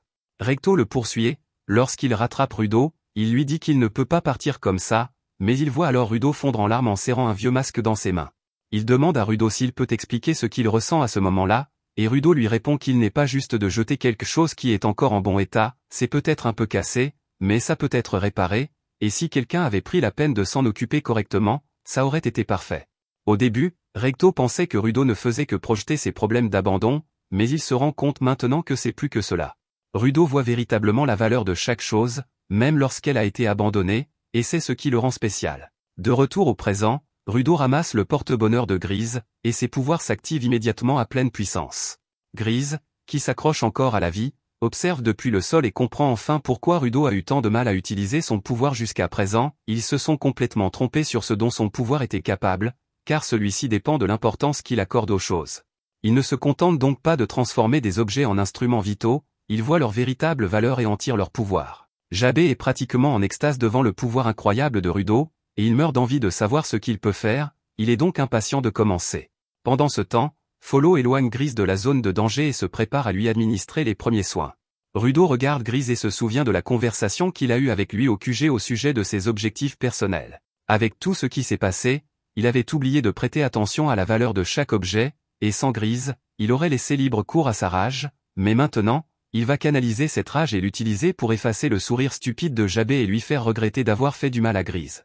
Jabé voit bien que Rudo est sérieusement en colère, et il est tout excité car il y a deux choses qu'il aime dans ce monde, les combattants acharnés et les généreux, et Rudo semble répondre à ces deux critères. Jabé charge comme un fou, et pendant ce temps, Follow fait de son mieux pour soigner Grise, mais vu l'étendue de la blessure, il n'y a aucun moyen d'arrêter le saignement, donc ça ne s'annonce pas bien pour Grise, mais il dit à Follow de ne pas trop s'inquiéter pour lui. Quant à Rudo et Jabé, Jabé attaque Rudo depuis un moment déjà, mais il n'a pas encore réussi à le toucher, car Rudo n'arrête pas d'esquiver, et cela commence à l'énerver, car cela ne ressemble pas vraiment à un combat. Rudo lui dit que s'il en veut, il n'a qu'à venir le chercher, et Jabé prend cela comme un défi personnel et se jette une nouvelle fois sur Rudo, mais une fois de plus, son coup ne touche que de l'air. Il dit à Rudo que le combat va être ennuyeux s'il ne fait que l'esquiver, mais il s'avère que Rudo fait bien plus que simplement esquiver, car lorsque Jabé attaque à nouveau, un coup qui aurait dû facilement atteindre sa cible la rate. Même si Rudo est resté parfaitement immobile pendant tout ce temps, quoi qu'il fasse, il continue à rater ses coups, et il se rend vite compte que cela doit être dû à l'instrument vital de Rudo. Il s'agissait du talisman de Grise, qu'il emportait toujours avec lui pour prier pour le retour sain et sauf de tout le monde. Pour Rudo, un retour sain et sauf signifie revenir indemne, et pour y parvenir, il faut la meilleure défense possible, ce que lui procure le talisman. Jabé comprend enfin ce qui se passe, mais même si Rudo est capable d'esquiver toutes ses attaques, Jabé suppose que Rudo ne pourra pas non plus le toucher. Cependant, il ne pourrait pas se tromper davantage. Jusqu'à présent, Jabé n'a pas réussi à toucher Rudo, mais les pieds de ce dernier n'ont pas bougé de cet endroit. Il n'esquive donc pas les attaques, il dévie les mouvements de Jabé, ce qui signifie qu'il sait exactement où Jabé va finir. Jabé se précipite à nouveau sur Rudo, mais même s'il a raison de penser que le talisman ne peut pas attaquer, Rudo a toujours ses mains, et alors que Jabé s'apprête à frapper, il sent soudainement sa trajectoire changer et, dans sa chute, il reçoit un coup de poing en plein visage. Il ne s'attendait pas à recevoir un coup aussi violent, qui lui fait très mal, mais cela l'excite aussi, car cela fait longtemps que personne ne lui a lancé un défi aussi relevé. Rudo dit qu'il fait simplement ce que Jabé lui a demandé, car celui-ci voulait s'amuser un peu avant de l'arrêter, et pour l'instant, Rudo s'amuse beaucoup, alors il va continuer à frapper Jabé au visage jusqu'à ce qu'il soit couvert de sang sur le sol. Jabé admet que Rudo est bien meilleur qu'il ne le pensait, car il a efficacement truqué le jeu à son détriment, et même si cela s'apparente à de la triche, Rudo ne ressent pas la moindre culpabilité à ce sujet. Jabé tente de blitzer Rudo, mais ses mouvements sont toujours redirigés, le plaçant dans une position idéale pour recevoir un nouveau coup de poing, il doit donc changer de tactique. Il tente de créer un nuage de poussière pour obscurcir la vision de l'œil, mais dès qu'il essaie d'attaquer Rudo, il finit par être assommé, il doit donc essayer autre chose. Il découpe l'un des piliers à proximité et jette les morceaux sur Rudo, qui est alors obligé de se protéger et d'esquiver, et pendant qu'il est distrait, Jabé tente de s'approcher furtivement en se cachant derrière l'un des morceaux de pilier, mais cela ne fonctionne pas aussi bien qu'il l'avait prévu, car dès qu'il s'approche, l'œil le repère et il est à nouveau assommé. Il parvient toutefois à obtenir une information cruciale, et il est donc plus que prêt à continuer. Il commence à courir à toute vitesse dans la pièce pour désorienter Rudo, mais quel que soit l'angle d'attaque, ses coups sont toujours bloqués et Rudo riposte à chaque fois avec un coup de poing dévastateur. Jabé est projeté en arrière jusqu'à ce qu'il tombe contre un mur, et il passe le meilleur moment de sa vie. Il ne se souvient pas de la dernière fois où il a pris une telle raclée, donc c'est amusant, mais il pense qu'il est temps que Rudo goûte à la même chose, alors il va arrêter de s'amuser. Il a remarqué quelque chose à propos de l'instrument vital de Rudo pendant le combat précédent, il protège Rudo en détournant tout ce qui a une intention hostile à son égard, c'est pourquoi, lorsqu'il a lancé les débris sur Rudo, l'œil n'a rien fait pour les arrêter. Il ne peut pas arrêter les choses qui n'ont pas d'intention hostile envers Rudo, ce qui a donné une idée à Jabé. Il montre à Rudo son instrument vital et lui dit que ses griffes contiennent une neurotoxine très nocive, et qu'il ne voudrait donc pas se faire poignarder par ces petites merveilles. Il se poignarde alors avec ses griffes, et Rudo ne comprend pas pourquoi il fait cela, mais Jabé se met à rire hystériquement et dit à Rudo qu'une fois que les neurotoxines auront atteint son cerveau, il sera tellement défoncé qu'il ne saura même plus ce qui est réel. Il ne peut pas avoir d'intention hostile s'il ne peut plus penser, donc une fois qu'il sera pris d'une frénésie violente et irréfléchie, l'œil protecteur de Rudo ne pourra plus rien faire pour l'arrêter. Quelques instants plus tard, Jabé s'évanouit et reste allongé là, inconscient, pendant un moment. Rudo ne sait pas trop quoi faire, mais Jabé rouvre soudain les yeux et devient complètement sauvage. Rudo parvient de justesse à esquiver l'attaque initiale de Jabé, et il n'arrive pas à croire que cela soit vraiment en train de se passer, car comment Jabé peut-il devenir plus fort en se poignardant lui-même? Il prend un moment pour réfléchir, et c'est alors qu'il aperçoit Grise et Follow sur le côté. Ce serait vraiment grave si Jabé tournait son attention vers eux, alors Rudo doit éloigner le combat d'ici pour assurer leur sécurité. Il commence à courir à travers la pièce et, comme prévu, Jabé, devenu fou furieux, le poursuit pour l'attaquer, mais lorsque Rudo essaie de dévier le coup de Jabé, l'œil ne peut pas l'enregistrer, il est donc pratiquement inutile à présent. Heureusement, Rudo parvient à attraper la griffe de Jabé et à le projeter au loin, mais même après avoir glissé sur une bonne dizaine de mètres, Jabé ne reste toujours pas à terre. Rudo commence à se demander quel genre de monstre est Jabé pour être prêt à endurer autant de douleurs juste pour l'atteindre. Il repense à l'époque où il était victime d'intimidation par des enfants dans la sphère et où il le traitait de masochiste parce qu'il les laissait le frapper encore et encore. Rudo n'aime pas être frappé, il ne voulait simplement pas avoir d'ennui à l'époque, mais si Jabé est vraiment masochiste, alors le combattre pourrait devenir vraiment bizarre, et Rudo préfère ne pas avoir de surprise blanche et collante au milieu du combat. Jabé se jette à nouveau sur Rudo, et sa rage est si incontrôlable qu'il réduit en morceaux plusieurs piliers qui soutiennent cet endroit. Tous les débris qui tombent empêchent Rudo d'esquiver efficacement, et il finit par être acculé. Cependant, juste au moment où les griffes de Jabé s'approchent du visage de Rudo, le bâton de Zanka surgit de nulle part et cloue le cou de Jabé au sol, l'empêchant de continuer à se déchaîner. Zanka tourne alors au coin de la rue, et il se sent toujours très mal après la dose de poison que Jabé lui a administrée. Il demande donc à Rudo de le laisser s'occuper du combat, car il est hors de question qu'il laisse Jabé s'en tirer comme ça. Rudo demande à Zanka s'il est sûr d'aller bien, car il a l'air très mal en point, mais Zanka répond qu'il est de nouveau sur pied et que c'est tout ce qui compte. En passant, il félicite Rudo d'avoir enfin appris à utiliser son instrument vital, mais aussi cool soit-il, Jabé a déjà trouvé comment le contrer, donc le talisman ne sera plus d'une grande aide. Zanka est arrivé ici il y a un moment, mais Rudo semblait bien gérer la situation à ce moment-là, alors il n'a pas voulu l'interrompre, ou du moins c'est ce qu'il aimerait dire, mais en réalité, le poison l'empêchait vraiment de bouger, alors il n'a pas pu les suivre. Cela dit, il a une idée pour compenser son manque de mobilité, alors il demande à Rudo de le laisser le frapper. Rudo ne comprend pas de quoi parle Zanka, alors il lui explique qu'il est trop lent pour suivre Jabé, mais comme l'arme de Rudo peut rediriger les attaques, il pense que s'il essaie de frapper Rudo, celui-ci pourra rediriger son attaque vers Jabé. Cela semble être un plan solide, mais si Zanka se trompe, Rudo va se faire frapper au visage pour rien, et c'est un sacrifice que Zanka est prêt à faire. À ce moment-là, Jabé parvient à se libérer du bâton de Zanka, alors il charge les deux hommes, qui sont obligés de s'enfuir pour éviter d'être tailladés. Zanka avertit Rudo de tout faire pour éviter ses griffes, car une seule égratignure de Jabé suffirait à le réduire à l'état de légume. Ils n'ont plus le temps ni d'autres options, alors Zanka lève son bâton et se prépare à frapper Rudo sur la tête, mais comme prévu, le talisman redirigeait son attaque et Rudo l'envoie droit devant Jabé afin qu'il puisse le mettre KO. Zanka est vraiment surpris que son plan ait fonctionné, mais Rudo n'apprécie pas le fait que Zanka ait mis son visage en danger pour un plan dont il n'était pas sûr du succès. Zanka lui répond que ce n'est pas grave, puisque le plan a finalement fonctionné, et qu'il devrait donc se concentrer pour l'instant sur la défaite de Jabé. Rudo accepte à contre-cœur, alors il propulse à nouveau Zanka vers l'avant, et Zanka utilise l'élan pour enfoncer le visage de Jabé dans le sol. Zanka adore la vitesse que lui procure le pouvoir de Rudo, et ensemble, ils battent Jabé si violemment qu'il reprend ses esprits après avoir été projeté contre un mur, juste à temps pour voir Zanka lui fracasser le crâne avec son bâton.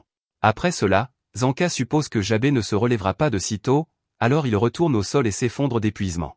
Rudo se calme également, mais dès qu'il désactive ses pouvoirs, le talisman commence à se désintégrer, et il est dévasté car c'était quelque chose que Grise chérissait profondément, et il ne voulait pas le détruire. Zanka est tout aussi surpris que Rudo et se demande s'il y a une sorte de limite de temps pour les armes créées par l'instrument vital de Rudo, ou s'il s'agit de toute autre chose. Il voit que Rudo est vraiment paniqué, alors il essaie de le calmer, mais Rudo s'effondre et Zanka se rend compte qu'il ne s'agit pas d'une crise de panique ordinaire. D'une manière ou d'une autre, dans le chaos du combat, Jabé a réussi à griffer Rudo avec l'une de ses griffes, ce qui l'a plongé dans un état de choc. Pour aggraver les choses, Zanka entend un bruit derrière lui et, lorsqu'il se retourne, il voit Jabé se remettre debout. Jabé dit qu'il ne s'est pas autant amusé depuis longtemps et, certes, il était inconscient pendant la majeure partie du combat, donc il ne sait pas exactement ce qui s'est passé, mais à en juger par le fait qu'il est le seul à être encore debout, il se dit qu'il a dû leur en faire voir de toutes les couleurs. Zanka ne comprend pas comment Jabé peut encore tenir debout après le passage à tabac qu'il vient de lui infliger, alors Jabé se penche vers lui et lui dit qu'il doit remercier sa griffe gauche pour cela. Les yeux de Zanka s'écarquillent, car si les griffes de Jabé peuvent vraiment le guérir, alors il est pratiquement invincible, mais Jabé rit et lui dit que ses griffes ne peuvent rien guérir. Il a toujours toutes ses blessures, mais sa griffe gauche produit un venin anesthésiant qui, à la bonne dose, peut faire disparaître toute sa douleur. Ainsi, tant qu'il n'est pas mort, il peut continuer à se battre sans retenue. Cela dit, il félicite Zanka car celui-ci a fini par causer beaucoup plus de dégâts que Jabé ne l'aurait imaginé, mais, même s'il aimerait bien continuer le combat, Jabé a encore une mission à accomplir. Il doit encore kidnapper un enfant et ne peut pas prendre le risque que Zanka fasse à nouveau ce qu'il veut, alors il lui administre une nouvelle dose de poison pour le neutraliser. Il jette ensuite Rudo sur son épaule et fait signe à Zanka avant de le laisser seul dans le noir. Alors qu'il court, Jabé se rend compte qu'il était tellement pressé qu'il a oublié de vérifier si Grim et Kenza allaient bien, mais après tout, il se fiche un peu de ces deux-là, donc il ne fait pas demi-tour pour eux. Bien que Rudo soit suspendu à l'épaule de Jabé, il est pleinement conscient de tout ce qui se passe autour de lui, mais il ne peut ni bouger ni se défendre, et il déteste le fait d'être toujours aussi inutile qu'avant. Jabé trouve le trou par lequel ils sont entrés et saute dehors, mais il est un peu confus lorsqu'il revient à la surface, car il aurait juré qu'il y avait un bâtiment ici il y a une minute. Il se retourne alors et voit Rio le fusiller du regard. Un instant plus tard, Engin arrive et frappe Jabé à l'estomac, mais ce n'est que le début, car après tout ce que Jabé a fait, ils ne le laisseront pas s'en tirer aussi facilement. Les pillards ont attiré Rudo ici avec une fausse mission, l'ont traîné dans un sous-niveau pour qu'ils ne puissent pas appeler de renfort, puis ils leur ont tendu une embuscade. C'est vraiment lâche, mais heureusement, Tamoya s'est échappé avant l'arrivée de Jabé et a pu envoyer un signal de détresse. Sinon, Engin ne serait jamais arrivé à temps. Tamoya est au bord des larmes, car vu l'état dans lequel se trouve Rudo, Grise et les autres sont probablement dans un état encore pire, et il est peut-être déjà trop tard. Engin lui tapote la tête et lui dit qu'elle n'a pas à s'inquiéter outre mesure, car ces gars-là ne mourront pas si facilement, mais qu'ils auront certainement besoin d'aide. Il dit donc à Tamoya de se rendre sur place dès que possible. Jabé se relève en titubant et l'idée de la raclée qu'il va recevoir l'excite tellement qu'il en tremble d'impatience. Rio va voir comment va Rudo et lui dit qu'il s'en est bien sorti, car il est en meilleure forme qu'elle ne le pensait, mais il se tord toujours de douleur et peut à peine bouger, donc les choses auraient pu être meilleures. Engin fixe Jabé du regard et lui dit qu'il va payer pour ce qu'il a fait à Rudo. Jabé ne peut imaginer rien de plus amusant que de se battre contre eux, mais il a des ordres à suivre et son patron a insisté pour qu'il capture Rudo. Il ne peut pas rentrer tant qu'il n'a pas Rudo, donc même s'il est à bout de force, il n'est pas question qu'il recule. Cependant, alors qu'il s'apprête à charger les nettoyeurs, il est soudainement attrapé par Tony, une autre pillarde. Elle lui dit que le temps est écoulé et qu'il doit retourner immédiatement à la base. Jabé lui dit de le lâcher, car il ne peut pas partir sans Rudo, mais elle lui fait remarquer qu'il ne pourra jamais venir à bout des nettoyeurs dans son état actuel et que, de plus, le patron souriait lorsqu'il lui a dit de venir le chercher. Jabé était prêt à tout pour se frayer un chemin à travers les nettoyeurs ou mourir en essayant, mais dès qu'il a entendu que le patron souriait, il s'est dit « Je comprends. Passez une bonne journée ». Il n'est généralement pas du genre à fuir un combat, mais c'est un cas particulier, alors il s'en va. Il se tourne vers Rudo et lui dit qu'il n'est pas mauvais pour un sphérite minable au visage de gobelin, mais il se rend compte que Rudo ne pourra probablement pas l'entendre car le poison était assez puissant. Il demande aux autres de faire part à Rudo de ce qu'il a dit lorsqu'il se réveillera, mais à la grande surprise de Jabé, Rudo est en fait conscient à ce moment-là. Il est vraiment impressionné, car son poison devrait être assez puissant pour mettre un ours hors d'état de nuire, mais Rudo a encore l'énergie de regarder Jabé droit dans les yeux et de le menacer de le mettre en pièces pour ce qu'il a fait à Grise. À présent, vous devriez savoir que Jabé adore ce genre de menaces, il est donc impatient de revoir Rudo. Cependant, en regardant Rudo, il remarque un motif sur ses gants, qu'il a déjà vu quelque part. Il y réfléchit un instant, puis il devient très excité car il se rend compte que les gants de Rudo proviennent d'une série particulièrement intéressante. Il est impatient d'en informer son patron, alors lui et Tony rampent à travers le portail créé par celle-ci, et en partant, il dit à Rudo qu'il reviendra le chercher. La plaque d'égout se referme alors derrière lui et le portail disparaît. Il semble donc que ce soit la dernière fois qu'ils verront les pillards avant un certain temps, mais Rudo se demande ce que Jabé voulait dire quand il a dit que ses gants faisaient partie d'une série. Peu après, tout le monde fait une pause après ces événements mouvementés, et les supporters ont sorti Grise du sous-sol afin de pouvoir soigner ses blessures. Rudo s'est complètement remis du poison, il se précipite donc vers Grise pour voir comment il va, mais celui-ci ne semble pas en mesure de s'en sortir. Rudo s'excuse auprès de Grise de ne pas avoir pu le sauver et d'avoir détruit le talisman auquel il tenait tant. Grise lui répond qu'il y avait mis beaucoup de soin, ce qui rend Rudo encore plus triste, mais Grise ajoute que si le talisman a pu aider Rudo, alors cela en valait la peine, et qu'il n'est pas fâché qu'il soit réduit en poussière. L'important, c'est que Rudo s'en soit sorti vivant, alors avec son dernier souffle, il lui dit qu'il a fait du bon travail. Ils finissent par retourner au QG des cleaners et Rudo est toujours très déprimé après ce qui est arrivé à Grise. Engin vient le voir et essaie de lui remonter le moral en engageant la conversation avec lui et en le félicitant d'avoir compris comment utiliser son instrument vital, mais Rudo lui dit de se taire car il ne veut pas qu'on lui remonte le moral pour le moment. Grise a été tué devant lui, tout comme Recto, et il n'a rien pu faire d'autre que regarder. Il pensait être devenu meilleur, mais au final, il finit toujours par tout gâcher. Engin comprend pourquoi Rudo se sent responsable, mais ce qui est arrivé à Grise n'était pas de sa faute. Grise était bien conscient de tous les risques encourus lorsqu'il a fait son choix, et cela n'avait rien à voir avec Rudo, c'était simplement la personnalité de Grise. Il demande à Rudo s'il veut l'accompagner pour rendre hommage, mais lorsque Rudo suit Engin, il n'en croit pas ses yeux, car Grise semble terriblement vivant pour un mort. Il se frotte les yeux pour s'assurer qu'il ne voit pas un fantôme ou quelque chose du genre, mais non, Grise est bien vivant. Engin et Tamoya se moquent de Rudo qui pensait que Grise était vraiment mort et s'était énervé sans prendre la peine de vérifier, mais pour la défense de Rudo, il a vu les griffes de Jabé transpercer la poitrine de Grise, et ce n'est pas quelque chose dont on se remet facilement. Grise admet qu'il l'a échappé belle, mais grâce au travail formidable des chats, il a réussi à s'en sortir. Elle est la seule à posséder des pouvoirs de guérison, donc sans elle, Grise serait certainement mort. Esha se sent gênée d'être autant félicitée, alors elle essaie de leur dire que ce n'était pas grand-chose, mais Grise lui dit qu'elle devrait être fière d'elle-même, car il ne fait aucun doute qu'elle lui a sauvé la vie aujourd'hui. Il remarque également que Follow a l'air morose ces derniers temps, alors il lui dit qu'il n'a pas à se sentir mal à propos de ce qui s'est passé. S'il n'était pas intervenu pour sortir Grise de la zone de danger, celui-ci n'aurait probablement pas survécu assez longtemps pour qu'Esha puisse le soigner. Il tient également à remercier Rudo pour tout ce qu'il a fait pour repousser Jabé, et lui dit qu'il n'a vraiment pas à s'inquiéter de la destruction du talisman, car le fait qu'il ait été utile dans le combat de Rudo contre les pillards signifie qu'il a rempli son rôle.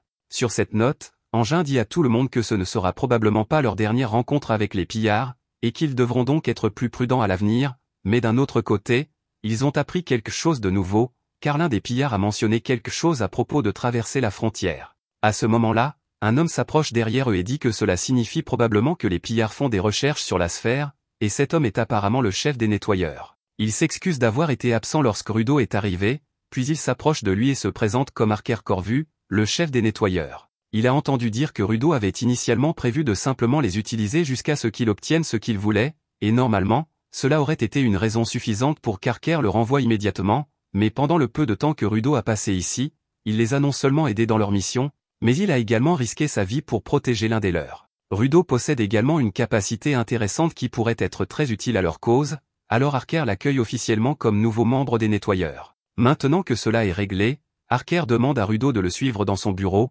car il a de nouveaux vêtements et des informations à lui donner. Une fois seul, Arker explique à Rudo que la frontière est la zone qui se trouve entre la Terre et la sphère. On dit que tous ceux qui tentent de franchir la frontière finissent par mourir, mais Arker a récemment entendu une histoire intéressante. Il s'agit d'un voyageur qui se promenait dans un no man's land. Même si cette zone était censée être un piège mortel, le voyageur y a trouvé une femme qui y vivait.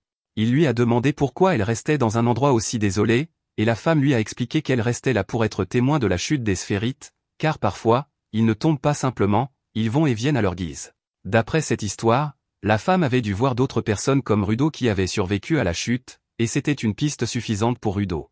Si cette histoire est vraie, alors il lui suffit de trouver l'un des autres survivants et de lui demander comment traverser la frontière. Il pourrait même comprendre comment il a réussi à survivre à la chute, mais pour cela, il va d'abord devoir retrouver cette femme, ce qui sera certainement dangereux, mais Rudo n'est pas prêt à abandonner.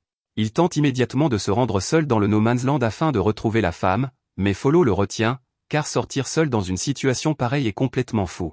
Cependant, Rudo est très fort, et Follow ne parvient pas vraiment à l'arrêter. Alors que Rudo est sur le point d'atteindre la porte d'entrée, Engin sort et lui dit de se calmer un instant, à moins qu'il ne veuille se faire tuer. Tout d'abord, il demande à Rudo s'il pense vraiment que c'est une bonne idée de se rendre seul dans le No Man's Land, car lui, plus que quiconque, devrait savoir à quel point cet endroit est dangereux. Certes, il sait peut-être maintenant comment activer son instrument vital, mais à part cela, il n'a aucune idée des forces et des faiblesses de son pouvoir, et s'il ne sait pas ce dont il est capable, ses coéquipiers ne sauront pas comment l'aider. Rudo marque une pause et demande si cela signifie qu'Engin et les autres vont l'accompagner. Engin lui répond que c'était le plan depuis le début, car se rendre seul dans le No Man's Land revient pratiquement à signer son arrêt de mort. Cela dit, Engin conseille à Rudo de prendre une journée de repos, car il a besoin de se remettre de tous les événements incroyables qui se sont produits récemment.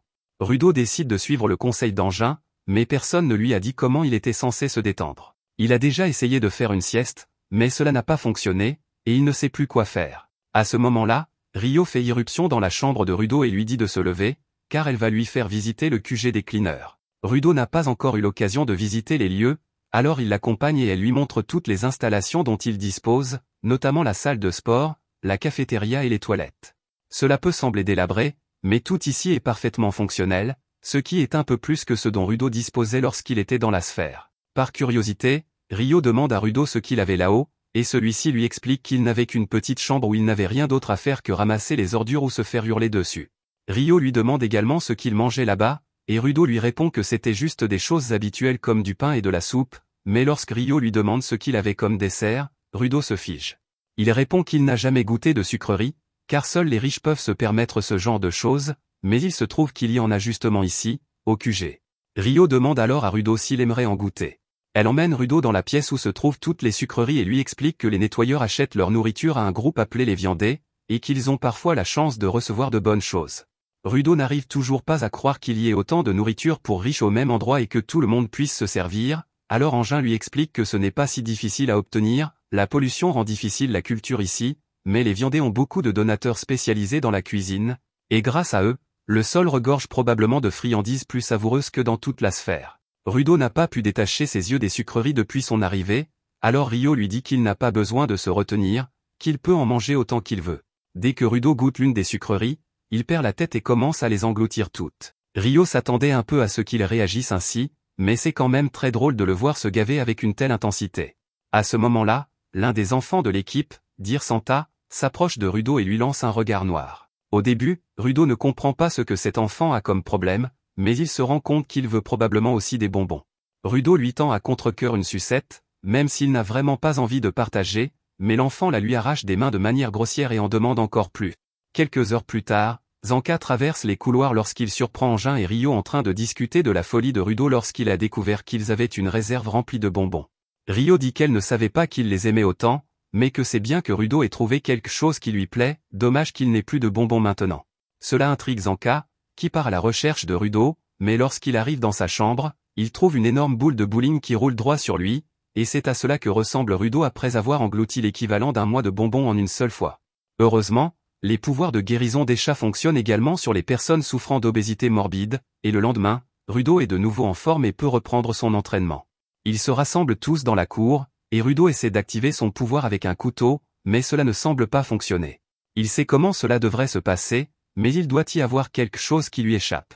Zanka se rend compte que Rudo a besoin d'un peu d'aide, alors il attire son attention et lui rappelle que la personnalité d'une personne joue un rôle complexe dans la manière dont le pouvoir de son instrument vital se manifeste. Dans le cas de Rudo, il se soucie beaucoup de réparer les déchets, mais on ne peut pas réparer quelque chose qui n'est pas cassé, alors peut-être qu'ils doivent essayer une approche différente. Zanka prend un tas d'ordures et demande à Rudo de prendre quelque chose et d'essayer à nouveau d'activer son pouvoir. Rudo suit le conseil de Zanka et prend un triangle, et cette fois, son pouvoir le transforme avec succès en instrument vital. Tout le monde est impressionné par l'efficacité du conseil de Zanka, et Engin lui dit qu'il est un professeur incroyable. Zanka est honoré qu'Engin ait une si haute opinion de lui, mais il reste cool et dit à Rudo d'essayer de fabriquer d'autres instruments.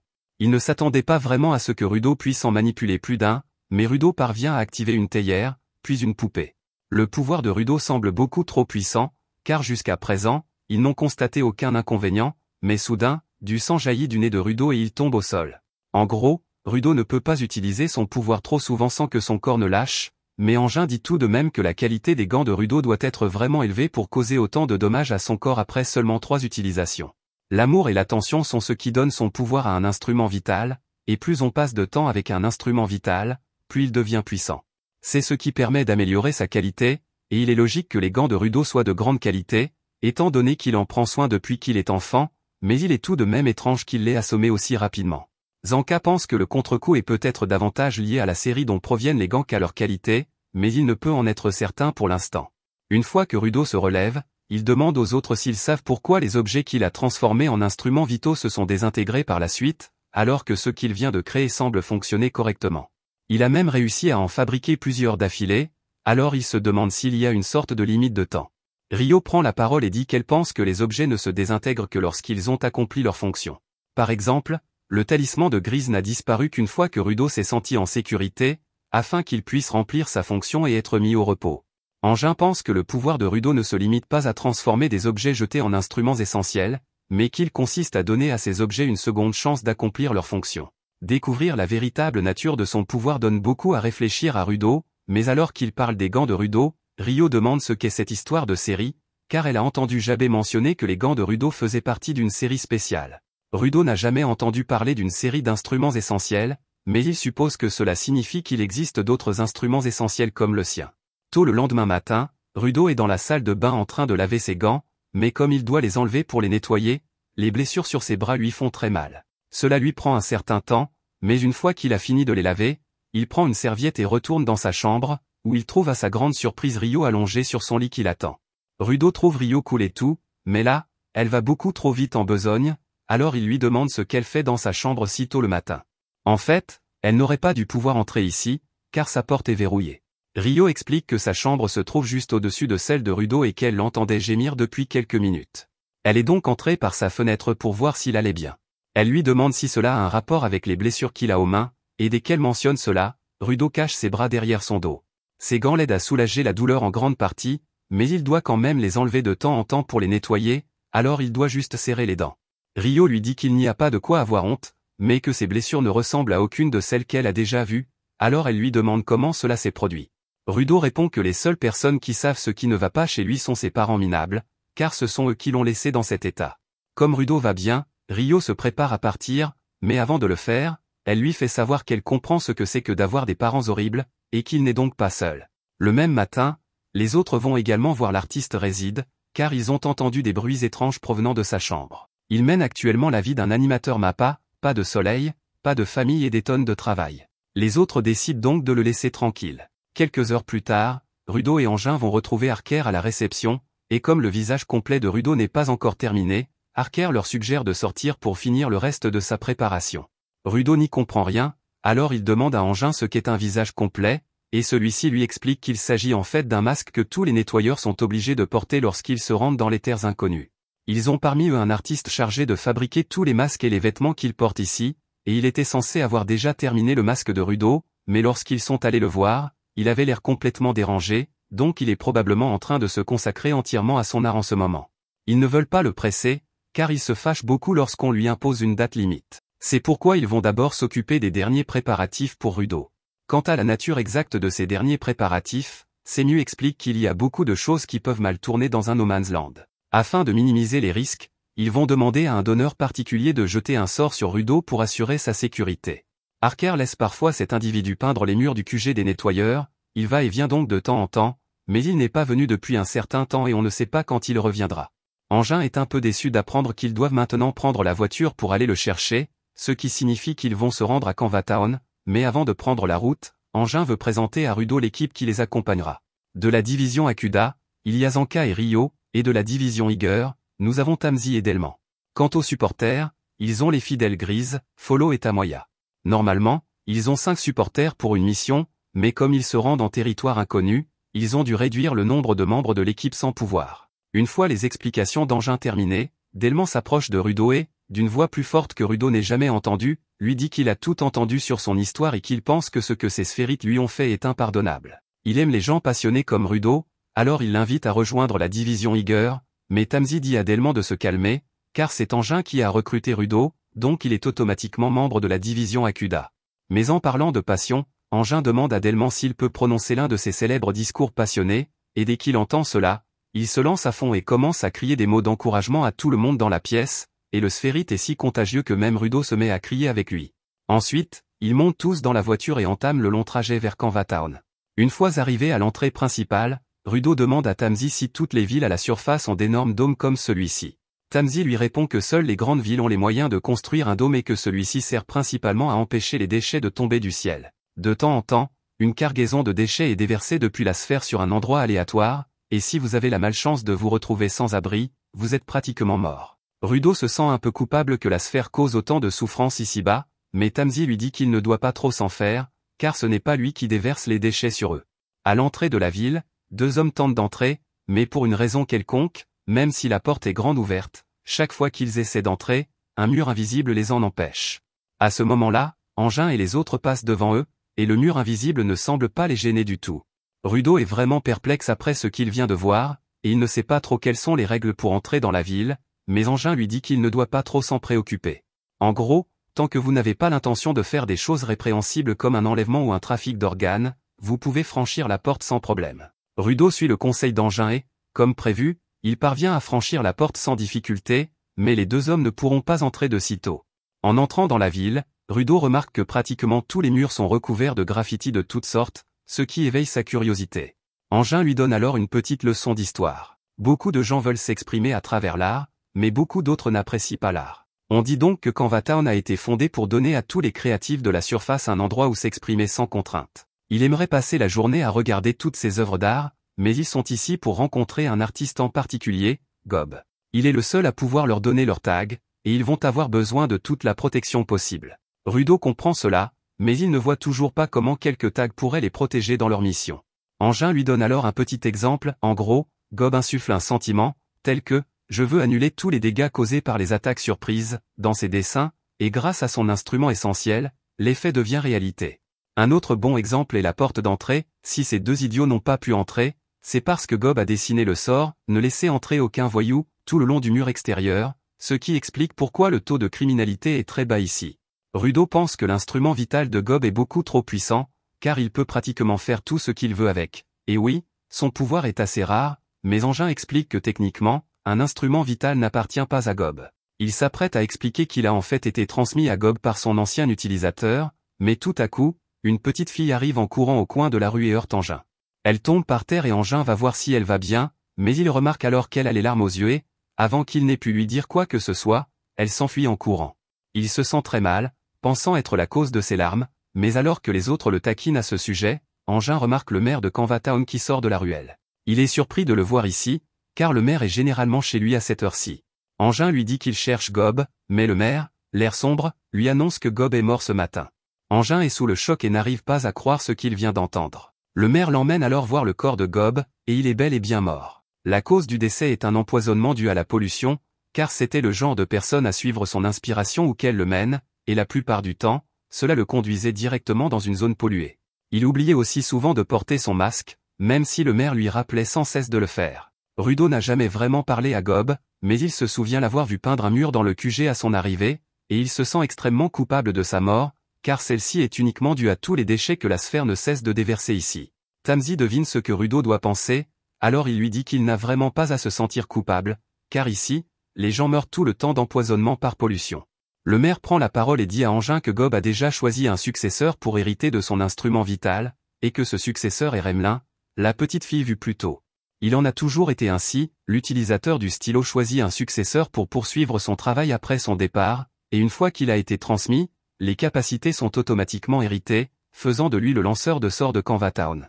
Le maire sait que Remelin est une artiste exceptionnelle et que Gob a fait le bon choix en la choisissant comme successeur, mais le détenteur du stylo devient en quelque sorte le porte-parole de Canva City, et le maire n'est pas sûr qu'il soit juste de confier une telle responsabilité à une enfant. De plus, le simple fait d'hériter de ce pouvoir risque de lui compliquer la tâche. Lorsque la plupart des donneurs éveillent leur instrument vital, c'est seulement après des années d'attention et d'affection à son égard, de sorte que son utilisation leur vient naturellement, mais dans le cas de Remelin, elle va devoir apprendre à s'en servir toute seule. Le maire s'excuse auprès d'Engin, car il sait qu'il devait être pressé, mais il semble qu'il va devoir mettre en suspens l'obtention de ses sorts pendant un certain temps. Engin lui dit qu'il n'y a pas lieu de s'excuser et qu'il est plus important pour l'instant d'honorer la mémoire de Gob, leur mission peut donc attendre un peu. Gob a apporté tellement de joie à tout le monde ici avec ses créations, mais le maire n'est pas un artiste comme lui. Il ne pourrait jamais faire ce que Gob faisait, c'est pourquoi il est devenu maire de cette ville, pour protéger ceux qui voient la merveille dans le monde comme Gob le faisait. La première fois qu'Engin a rencontré Gob, celui-ci taguait l'un des murs à l'extérieur du QG des cleaners, et lorsqu'il s'est fait prendre, il avait l'air vraiment satisfait de l'œuvre qu'il avait créée et s'est enfui pour aller peindre un autre mur ailleurs. C'est cette facette de Gob qui manquera le plus à Engin, mais il devrait probablement laisser le maire tranquille pendant un certain temps. Comme ils s'en vont, il se tourne vers Remelin et lui dit au revoir, mais elle ne lui répond pas. Il suppose qu'elle a probablement besoin de temps pour mettre de l'ordre dans ses sentiments, mais tout à coup, elle se lève et crie qu'elle a fini de bouder. Elle attrape alors le marqueur du maire et court sur le toit pour commencer à installer quelque chose. Les autres la suivent et elle leur explique que la mort de Gob est très douloureuse, mais qu'il ne pourra pas profiter de l'au-delà si tout le monde est malheureux ici-bas, alors elle veut lui offrir un départ en fanfare. Elle active le pouvoir du stylo et crée un petit mémorial pour Gob, déclenchant une tonne de feux d'artifice que toute la ville peut voir. La vue de toutes ces jolies couleurs rappelle à Rudo le temps qu'il a passé avec Recto, et cela inspire les gens à faire la fête et à peindre dans toutes les rues de la ville. Remelin s'assoit alors et regarde tout le monde s'amuser, car c'est exactement ce qu'elle avait imaginé. Après tout, il n'y a pas de meilleure façon d'honorer un artiste aussi talentueux que Gob que de laisser son souvenir inspirer les autres.